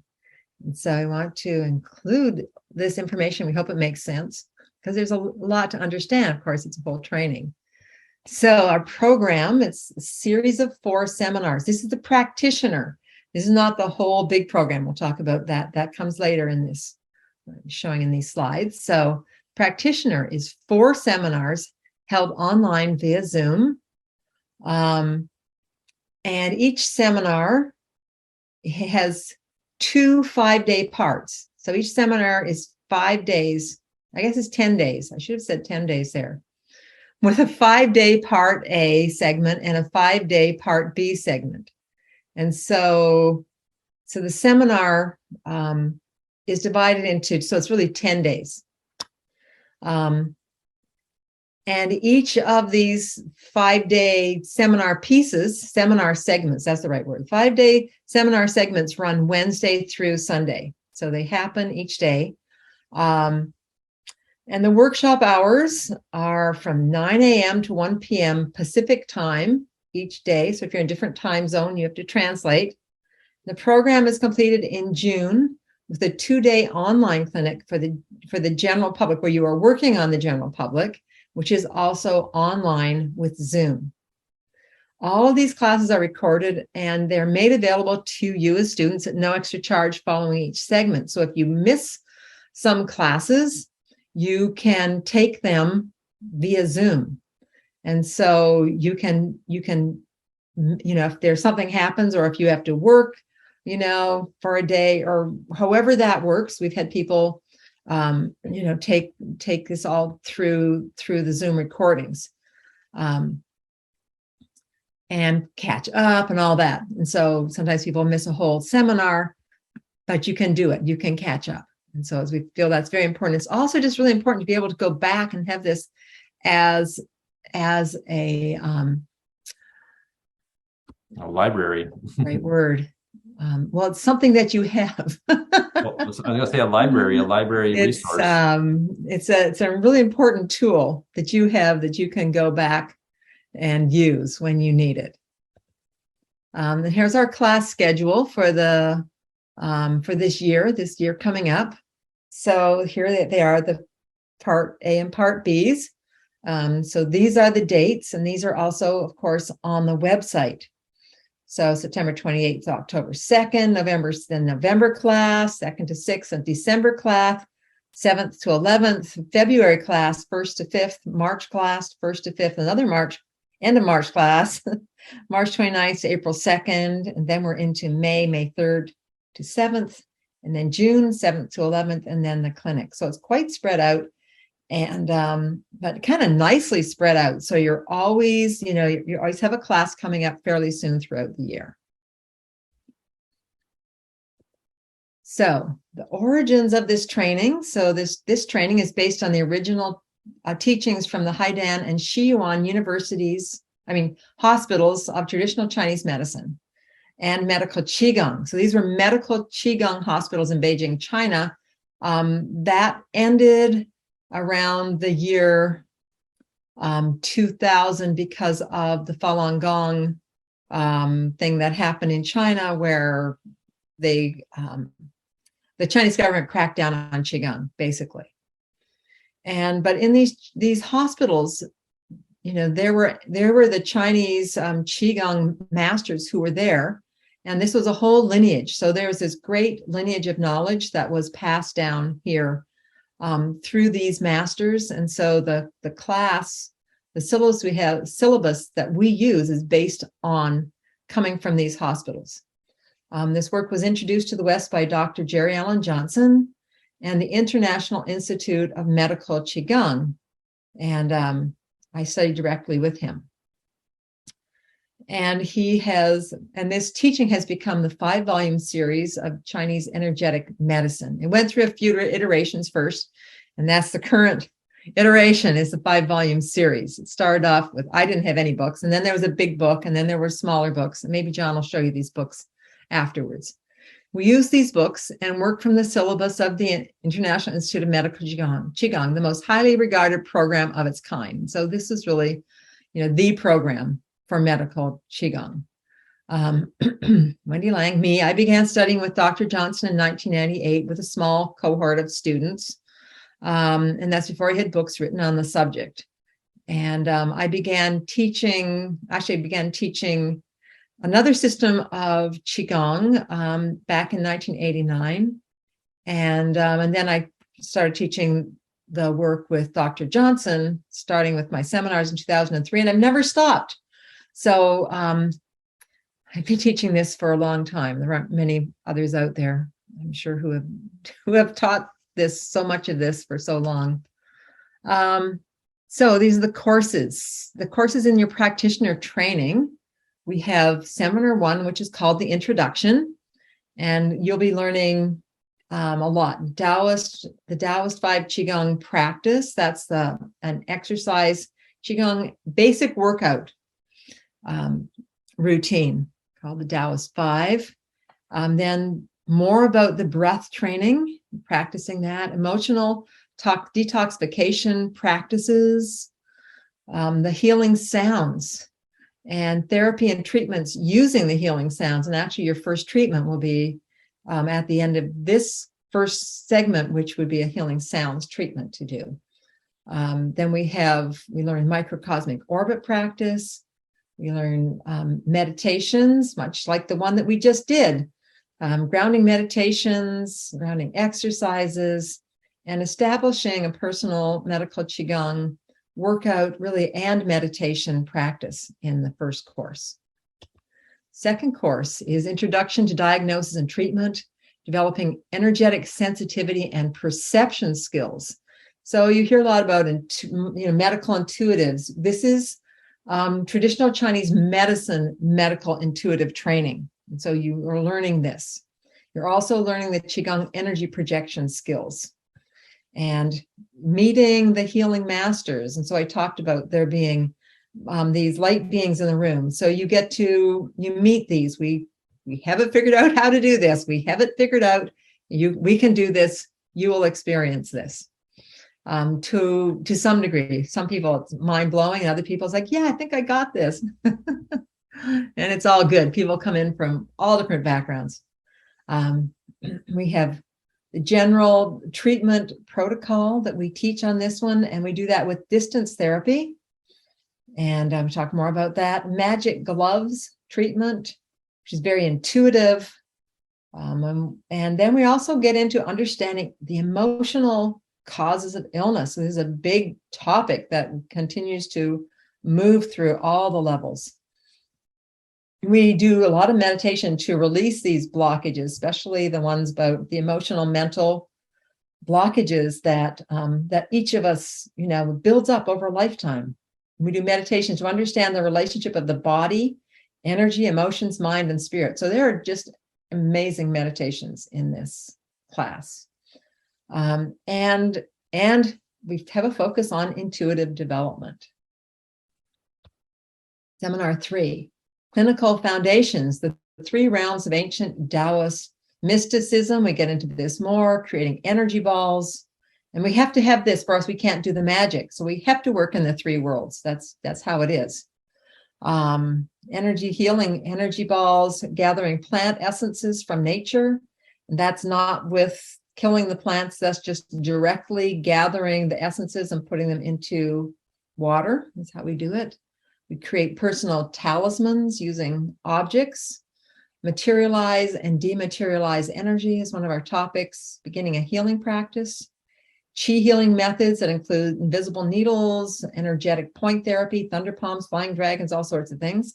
Qi self-massage practice is taught here, color therapy we get into, and we do some clinical practice in this case on each other. You're already working on fellow students, but this is the level at which we actually have you work on I think this is when we work on the first live person who was on your table. Yes, that's correct. Seminar 4, Introduction to Disease Treatment Protocols and Energetic Prescriptions. And so we get more into it, and now you learn to use the treatment protocols that are in the books. So we have a treatment of organ diseases, treatment of specific conditions. So we get some of the conditions happening here that you work on, flu, headaches, pneumonia protocols. Let's see, well, I go through the organs and list them, but yeah, you got lots. And Chronic then you learn fatigue, how to use chronic fatigue protocols that are in the books. Yeah. And so you're going to have tools to be able to work more from the books. How to work with death and dying. Diagnostic circles to read energy. So this is kind of a leap ahead here when you're starting to diagnose. We actually do that. We begin that in the seminar before, and then we really get into it by this point. Introduction to the Shamanic Chinese Medicine Medical Qigong clinics. So we get into the clinics here, and you start to work on people, clinical exam and practical exam. I'm going to talk about that. And of course, graduation happens there. All classes are on Zoom. So how does this work? Exercises, lectures, meditation, etc. easily work on Zoom.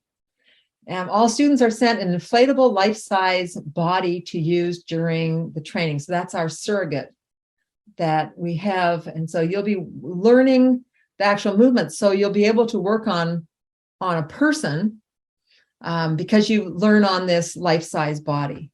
Nice to have a massage table, but not necessary until seminar B, 3B, when you're required to find a live volunteer to work on. Students will be exchanging sessions with partners, rotating through the class at a distance. This is surprisingly effective. You'll be amazed. And the end of the year clinic is also all distance. So we've done this. We've done this for a few years since the beginning of COVID. I think it was our first. I mean, we always taught when you got to the third seminar, you were required to learn distance therapy. For all the years I've been teaching it, we've been teaching distance therapy. It's just that now we've moved that into learning it sooner, that's all, and relying on it for the course. Textbooks. All students are provided with highly informative handouts as well as a copy of the class PowerPoint. Each of the class are taught like this with a PowerPoint as a PDF following the seminar. But you get the handouts first, the PDFs after. Textbooks are not required for seminar 1, but highly recommended and are a huge asset throughout the practitioner training. You can order the books on the websites and they will be shipped to you. Practice, homework, and exams. This class is life-changing, and practicing the exercises, meditations, and session work is the foundation for that transformation. And we recommend and suggest that you're going to be doing about an hour a day minimum. That's a good way to look at it. We will be setting up support classes and our mentors to keep the energy going between the classes, and this really makes a difference. So we're not exactly sure how often we'll do the support groups and have the mentors. We're just working that out right now, but this will be in place, and we always make that the best possible support for you. There are homework exams following each seminar, and this is an opportunity to review what was taught and assimilate the information and practices. This is something that you can do with others, with your group. Work on those exams together. So there's a lot of reasons for coming together. The end of the 4th seminar, there is a practical and written exam. So the practical exam is in a clinic where you work on someone. In that class, you're allowed to have your notes. And the person you're working on will be a student from one of the higher levels. And so there's never anything. We make sure there's nothing to worry about because anxiety doesn't help anything. We will have already been watching our students work throughout the year, so no worries. And you'll be 100% prepared for this exam. We are proud that all of our students have passed the exam, except in one case when someone refused to take it because they were too afraid, which was really unfortunate. But if you try it, you will pass it. And it has great stuff on it. So it's not like it's just a nothing exam, but we will have you prepped enough so that you're going to have the stuff that you need to know remembered. And it's really important things that we want you to have remembered by the end of this class. And it's not like you're going to need to remember everything you've learned. No, it's just very specific things, such as the 5 elements, our medicine wheel. We want you, and you need to, because to do this work, some of these things, a few of these things are necessary. And also some of the things that are really important that you don't do, and you have to remember those things too. So anyway, it's not a difficult exam. It's actually mostly subjective and makes you think. Okay, practitioner certification levels. So you get the first Empty Mountain Medical Qigong Practitioner certification. If you complete all the courses, the clinic, and the exams, you get the basic practitioner. And then we have the Empty Mountain Practitioner of Shamanic Chinese Medicine, which is different. The other one is Medical Qigong. And you need to take the channeling course to get that shamanic piece. It's offered twice a year. So it's offered next week, starting on Thursday, and it's also offered in January. The International Institute of Qigong and Shamanic Chinese Medicine, Medical Qigong Practitioner Certification. And to get this, you complete all courses, clinics, and exams, plus 48 hours of clinical externship, which is basically on your own, which Emily said she'd already got done. She'd already had that all completed by the end. And she also had her channeling, so she was good. International Institute of Qigong and Shamanic Chinese Medicine, Shamanic Chinese Medicine. Oh, many eyes in there. Practitioner certification. You complete all the courses, clinics, and exams, plus the channeling one, and the 48 hours of the clinical externship on your own. And that gives you that highest level of, and each one of the levels has this. So the levels of training offered. That's the practitioner program, 4 seminars completed in 1 year. The therapist program currently is 4 seminars, and then along with the TCM and anatomy physiology requirements, that's only for the IIQ SCM certification, the higher level. And that's completed over 2 years. So you'd have a seminars the next year, and then you can have overlapping seminars with the master's program, which is also separated out into the 2 years. 4 seminars can overlap with second part of the therapist plus other requirements completed over 2 years. And so currently the way that this is set up is that the therapist program, you do the 2, then you can do the 4 of the masters, then you complete with the 2 of the masters. And people like this, they feel like there's really a lot in this program and that they're happy to have the seminars a little spaced out, just working for them better. And then we have our doctoral program, which currently isn't scheduled, but there's 6 seminars, includes writing a dissertation, and that's over 3 years. Shamanic requirements at the practitioner level is the channeling 1. The therapist level, in addition, you need mediumship or channeling 2, and at the master's level, needs to require all the channeling series plus the light body meditation series. And so those are the levels, practitioner, therapist, and master's levels. Benefits. So as you can tell, this is actually an accelerated path of spiritual growth, masquerading as an energy healer course. You will be transformed at every level, guaranteed. Truly, you truly embody what it means. Truly embody what it means to be a magical intuitive healer. There's our Harry Potter quote. Hogwarts. This is Hogwarts. You will learn the ancient arts of the Wu shamans. These are for real magical abilities that you really can't believe you're capable of. And yet you will be doing this work. And the other great thing, you'll become part of a community of healers who support each other and have each other's back. And you will be doing amazing work. And it's important to have friends to share this with. And that's really, you create lifelong friends, whether it's online or whether it's in person. It's very, very powerful.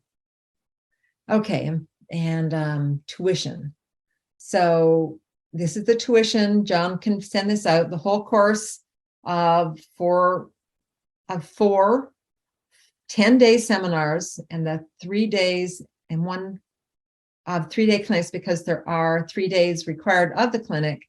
$38.30 in each seminar is $9.95. You know, it's like, oh, this is a we joke about this. This is a $3,000 course, but we have it on sale to you for $9.95. No, just kidding. Plus $250 for the clinic, which is 2 days of clinic. So it's actually the 2 days of clinic that you're paying for there in that $250. Because anyway, that's the mistake. I have to go back and I just made this PowerPoint. So I had some things to correct. If you do the seminar by video, you can take the seminar for free when it is offered again live. So if you had to miss, for example, part of, seminar 3B, you can come back and do that again next year when it's offered. When you complete the whole course, you're invited to come back and do everything for free. Each seminar is $10.95 when attended individually and without commitment to the year-long program. For example, you've not paid any kind of a deposit. Students who commit to the full year-long training and clinic get a savings of that $400 because then it's $9.95. And so you register by contacting John. Deposit of $350 for US students or $367 for Canadian students who have to also pay GST. It will be applied to your payment of the 4th seminar. If you register, this is important, by September 10th, you will pay $950 per seminar. So again, you got another, that's a $200, almost $200 saving. Payment plans are available if needed. And we don't charge interest on those payment plans. It's not like something we're trying to do. We mostly just want you to learn this stuff. But this is what we do. So we also, payment is required because this is sort of our lives. Anyway, that is how the tuition works. And wow, okay. I think I've come to the end, and now it's Q&A time for all of this. And I'll bring, or John, if you want to highlight yourself again there. I think I kind of covered, I think I've got it all complete there. I think so, yeah. So often I just read. There's a lot of information at the end there. And So I thought it was nice for people to be able to read it with me. Helps it to stay in your mind longer. So right. There was a lot of information at the end there. Oh, so just a second, John. Okay, now I can hear again. I'm sorry. Okay. I was wondering if you could hear me because I was offering comments and you just kept going through. I was like, oh my goodness. I'm sorry. That happens with the music. The music. Oh yeah. At the end. So it's all good. There was a lot of information there. So that's the nice thing is you'll have the video at the end so you can pause it anywhere you want and look at that stuff in a little bit more detail of some of the PowerPoint stuff there. Yeah, I mean, you have to request that from us if you haven't, to have a copy of the video or the link for the video. It will be up on YouTube. Yep. Well, if you're here, you'll get it. No, I don't. Not sure I have everyone's. Oh yeah, I'll make sure of that. I'm just gonna just make sure I have everybody's. Yes, we just make sure. So I can send it out to everybody. I believe I got everybody's email. That's why you're here. Okay, got that. Okay, Q&A. Q&A. Just feel free to unmute yourself or raise your hand if you know how to do that. You can go. Okay, and we don't need to put, we won't highlight. We like, won't highlight you, don't worry. So you can ask your question. verbal. Verbal. Recorded, so. And, or you can put your any comments or questions in the chat. Yeah. We'll answer the chat.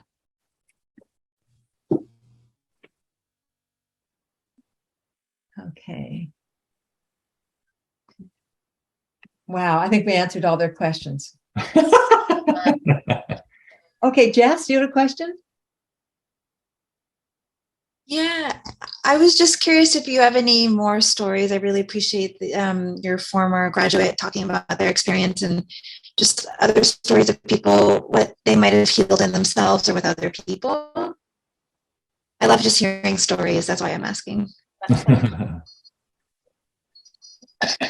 Okay, so I can give, my personal story is that I said in the presentation that in 1989 I started teaching Qigong. So before I taught Qigong, I was quite energetically depleted. I guess I probably would have had something like chronic fatigue for years. But there's no such word as that at the time. That was the 80s. And I did a retreat that was 8 months long and about 12 hours a day. And I healed everything through Qigong, through the postural, the breathing practice, a ton of breathing practice, a ton of meditation. And I healed everything. I'd never been that well in my entire life. Had been a kid with asthma, pneumonia, all sorts of stuff. And that completely changed my life. That's why I've really dedicated myself to this. So that's my story. And then that's why I was teaching Qigong, was actually Mantak Chia's Qigong, because that's what I practiced all that time. And then I came across medical Qigong, and I knew instantly, it's like it hit my heart, like that's what you're going to be teaching next. You're going towards this. And I was just so thrilled to get to have this as a healing practice, not just teaching people, but to be able to heal with the medical, to heal people, to actually make this even more. I did acupressure and other kind of body work on people. So now I was going to get to expand hypnotherapy, a bunch of stuff. And anyway, so this was this amazing other whole learning that I got to have. And I was just enthralled by it. And I loved it so much. And at the beginning, I was like, I consider myself to be like the Helen Keller of the intuitive world. I couldn't read anything. It was just so I had to develop all of my skills in that direction. And discovering that I was a kinesthetic person, I wasn't going to see pictures. I wasn't going to hear things. It wasn't just going to like fall on me suddenly, like, oh, now I see. Ah. No, I had to develop this so I can help other people, because I had to start at square one. And over years of time, I developed these intuitive skills, and I can teach these intuitive skills to kinesthetic people. You don't have to be born with gifts. We're all gifted.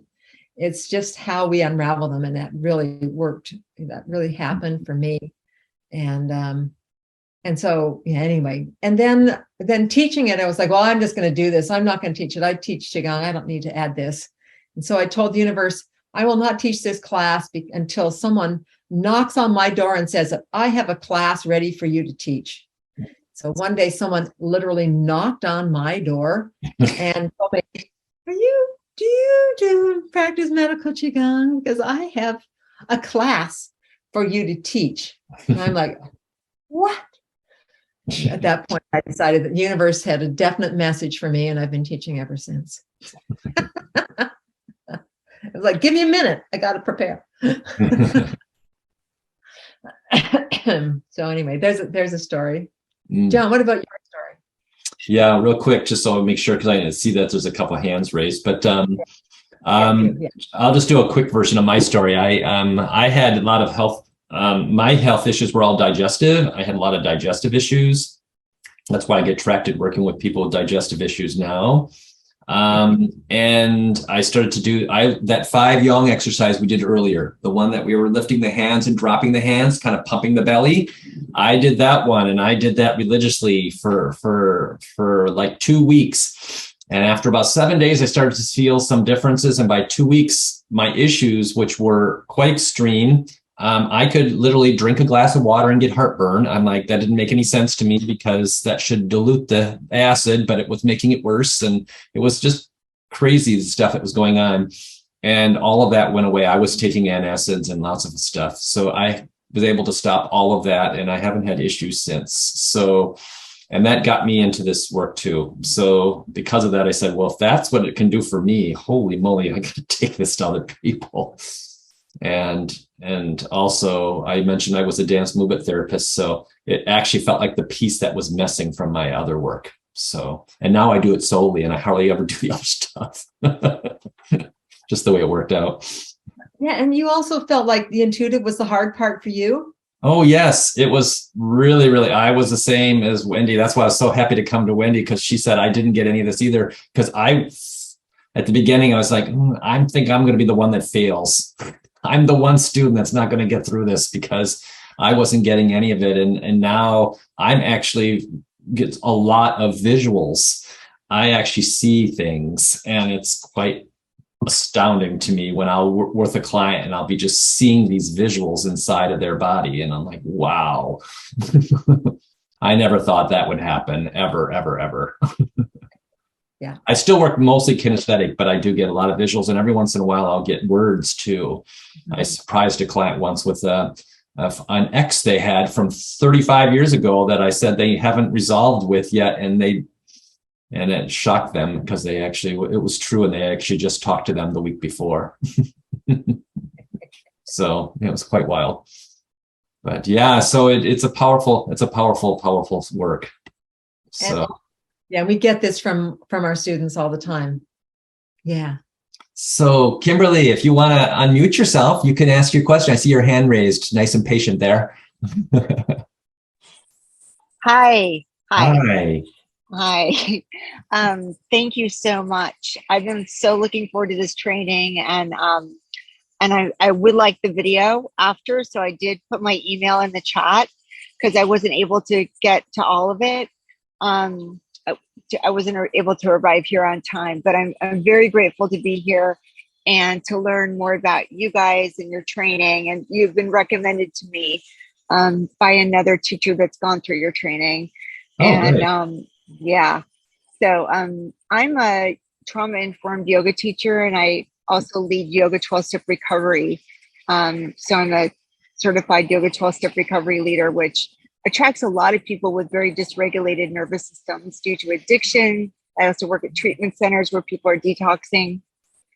And I just want to share really quickly that before I knew that I was even doing Qigong, I was doing these movements, like some of the movements, just because they felt good to my dysregulated nervous system, to my body. And I have a very ADHD son. And again, like doing it with him, and we call it the shaky, shaky. So in the morning, we shake it out, and it helps. It helps him. It helps me. And now I do it at my yoga classes and my Yoga 12-Step Recovery classes. Anyway, come to know it's actually a Qigong thing. I don't know. It's called. We did it earlier. Yeah. I missed it. Yeah. So I just wanted to say that, and say that, that is like what you guys are experiencing or sharing too, is that the best way to know if something is working is to, experientially to learn it. And so I'm super excited for the course. I have a couple logistical questions. I want to understand how how it works to do the, if I had to miss, like I've got some dates in September, and you were mentioning, can you explain to me again that, like, if I have to miss 2 days of the first cohort meeting at the end of September into October, because I would want to do the whole course for the year and graduate. Yeah. So that was one question. And the second question was understanding more about hands-on therapy. and what exactly that means. Because I love the physical, I love the knowledge of it, the intuitive practices, the channeling, that I just don't understand what we would be working on that inflatable body, what exactly that means. Those are my questions. Thank you. So we have chi emission therapy, where we're sort of sending energy in. But then there's also a lot of it where you actually have your hands, and when you're in person, not at a distance, at a distance, you'd put your hands on the surrogate, but in person, you'd be putting the hands on, nice firm touch, hands on, maybe here, maybe the head, but you're emitting chi as you do that. You're unraveling, you're listening into the body and unraveling chi, you're sending chi through the meridians. So we have hands-on part, and it feels wonderful, especially to do this work. Their hands get really hot. There's like little heaters on your body. It's like, ooh, right. We don't need moxa bags. We're just like doing a little chi therapy here. So we have lots of where the hands are on as well as off. And we also, or people can do a lot of it hands off, but there's some parts that's definitely hands on. Except that we do it at a distance. So it's, it's kind of hysterical. But even when I'm working at distance, I'm still seeing like points. If I'm invisible needling, I'm still putting, I'm still seeing the point where I'm putting my hand or my finger, like when we're holding points, Right. In person, you'd be holding these points. But at a distance, I'm like seeing the point there and seeing the point there. And the person feels it. And sometimes, put a needle in a person at a distance jolts when I put a needle in. I mean, it's all pretty right. Yeah. Different than Reiki though. Not we're or light touch. Yeah. Yeah. So Reiki is a talismanic healing. Yeah. It works through a talisman that someone, you do a talisman. We talk about talismanic healing, and we can do some talismanic healing, but our scope and scale is way beyond Reiki. I mean, it's the whole thing. It's not. And the other question that you asked too was also they're all recorded. Every class is recorded, and if you wanted to catch up during that weekend, there is the ability to get a rough cut version of it without. We have a wonderful man named Mario who actually will break up all of our videos so you have timestamps in them so you can find exactly what you're looking for. So those will be the final version, but that's not done until after the weekend is completed. But if you were looking for something in between that, I could send a rough cut, which would allow you to have the ability to look at everything, but you wouldn't be able to, you would have to just kind of go through it because there wouldn't be any timestamps in there to tell you what's going on. But still, you would have the information so that you could keep up to pace with everyone else. That's what I wanted to make sure that I could keep up to pace, because I thought I was, yeah. Okay. And because the nice thing is, that's the reason we love the online too, is because it's broken into 2 segments of 5 days each. If you miss the first one, that's literally only when we used to do them all in person, that's literally only 2.5 days of material that you've missed. So it's a little bit easier to catch up in between, because you have about almost a month usually to catch up before the next seminar would start. The next part of that seminar would start. Okay. There's also the homework, which is going to review this stuff. So what you learn in the class is going to be reviewed again as in the homework section, or with others doing homework. And so this is going to be really emphasized this year, how we're going to do, keep this really continuous line going for everyone, just keeping the thread going through the training. Great. Thank you so much, Kimberly. Can I just make a real quick comment to everyone here? I know I just want to honor the time because of the time that we have. If for some reason you do need to leave, I want to say thank you so much for coming. We will stick around for a few more minutes because we got a little late on the questions, so I'll be more than happy to stick around. I don't know what Wendy's schedule is, but we can do another maybe 5-10 minutes. Yeah. If you have questions, but if you need to leave, we want to respect your time, and thank you so much for coming. And you'll definitely get the video. If you don't mind throwing your email in the chat, just so we make sure that we do have the right email for you, that would be lovely before you leave. Okay, so Jen has questions. How many years have I been running the program? I have to do the math again. Nine- You're in your 20th year next year. My 20th year next year of running this program. Yeah, I just noticed that. Woo! Wow, 20 years. I saw Yeah. that. You said 2003. I said, oh, this is going to be the 20th year. Yeah.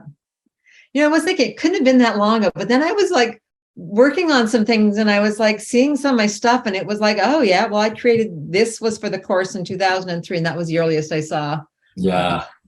what I was course creating. So. Thank you, Josh. Okay. Yes. Yeah. So. Oh, Carrie, come on. Yeah. Hi. I have I have a couple of questions. I don't know if they're too big of a scope, but one is like, I'm just curious about this type of healing with cancer, like sort of if you had like any experience with like the effectiveness of that with cancer. Ooh, yeah. And that's, yeah, I just, and then the other part is just like the mediumship, like how that factors in, like what, I'm just curious about that, like what that piece is about. Okay. So that's two separate things. We actually, the Therapist 8 course is oncology and the Master's 11 course. So those are dedicated to oncology and we have oncology clinics and the doctoral program is all oncology. Oh. So yes, it works, it's very important, for the oncology piece and we totally cover the oncology part. Okay. So yeah, so that's, but we don't go right to that. Yeah. We build up to get to the oncology. So we need to have more stuff, more background to get there. But, it's very classic for Qigong because it is such a chronic illness. It's come from a chronic situation. And so it's, very different from, how you address a broken leg because it's in that realm of health that is ongoing stress to the system. How have you taken your system offline? What are the beliefs that have caused, what's the spiritual? Again, we look at the whole person when we do that. Ooh, okay. I think Wendy froze a little bit here. But also just wanted to also let you know that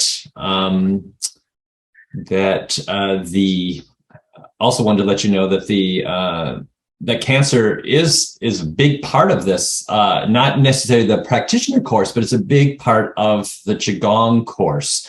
Because the fact that, and I personally have worked with lots of people with cancer from all stages. I'm currently have a lot of people in stage 4. It seems to be sometimes they wait till the end because they're working with other ways, but that's okay. There's no judgment on that. It's just the way that they decided to work.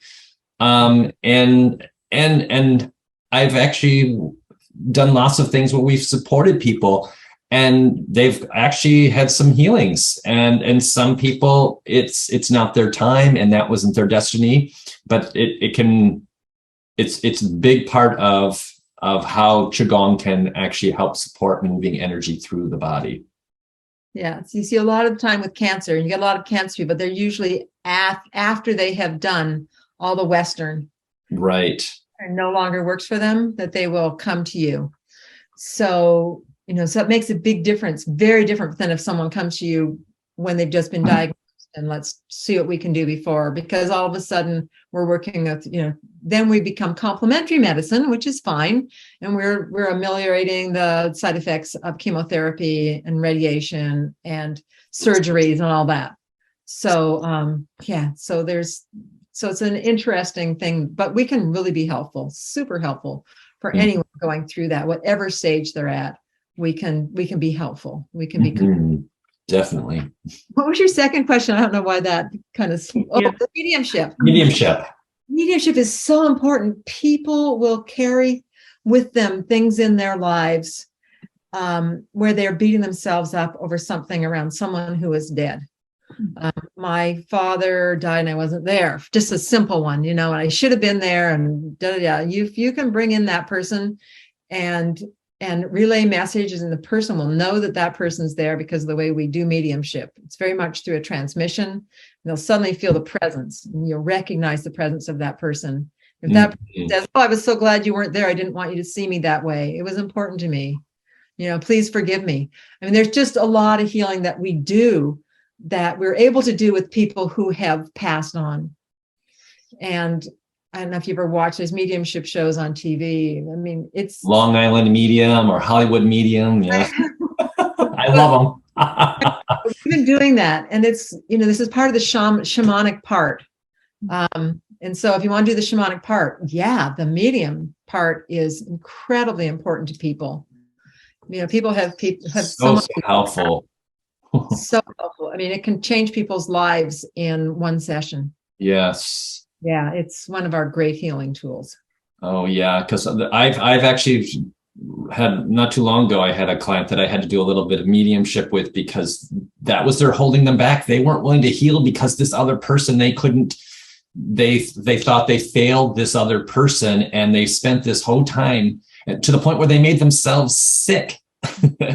So we had to move through that and get that other person and say, basically, it didn't matter what anyone said, it needed to become from that person.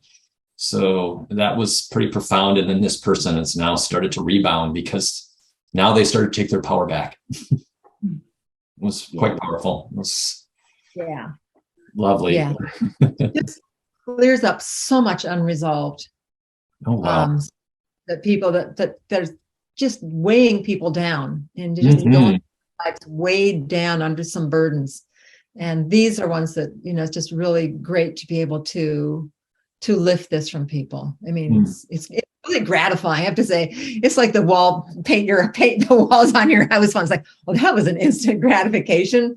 Mediumship pretty instant gratification, whereas some of the other stuff you kind of grind on through for a long time. But that's a great one. The channeling too, I mean, is just really important too. I mean, just to get this higher guidance for people. And sometimes you learn how to take a journey for that person to get their own higher guidance, like connect them to the eternal soul, the Shen is what we call it. The spirit self, the one that's on the other side of the veil. So we do all sorts of magic here. So much. Thanks, Gary. Any other questions? I have to say thank you all for being here. It was really fun working with everyone. Oh my gosh, yes. Yeah. Okay, and we'll talk afterwards, Rob. Nice that you're here. Yeah. Yeah. Yeah. And if you don't think we have your email so that we can send you the video, please throw it in the chat and we will make sure that you get it. Oh, what's Rob say? I popped in to see you and John. Feels like a great group. Yeah. I wish all of you the best and hope you all enjoy the practitioner's training. The pleasure of taking the practitioner's, therapist, and the master's program. Yes. Yes. And you are, you're all ready, and it's incredible training. Yeah, you're all right. Okay. I know you'll love it. Well, thank you, Rob, for putting in that piece. Really appreciate that. Yeah. Yeah. Had a lot of graduates over the years. Yeah. Pretty wonderful. It's a big Qigong family that we have. Yeah. Yeah. Okay. So let's kind of wrap that up. Say goodbye. Yeah, so invite everybody to stand up and we'll do a little closing here.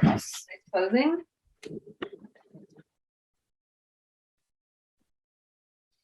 Okay, just taking a moment and just really connecting again to the earth.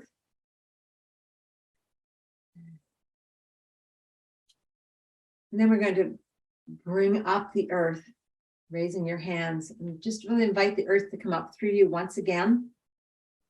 Smile, and then just pause here and just really feel your connection to the heavens, all the energy of heaven. And smile, feel yourself like that tree and bring this energy and ask it to harmonize and balance your physical body out. Just invite this harmony at the physical level.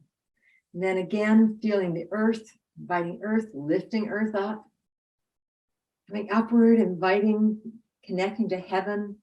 Bringing that down, and let's balance and harmonize the energetic level, the energy of the body, all those systems and meridians.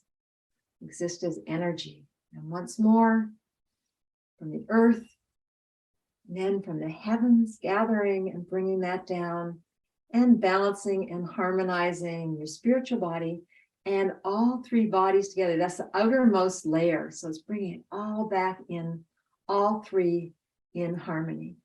And we want to give our gratitude to the earth for all of the abundance that we receive from the earth, from the spirit that guides all of us and watches over us.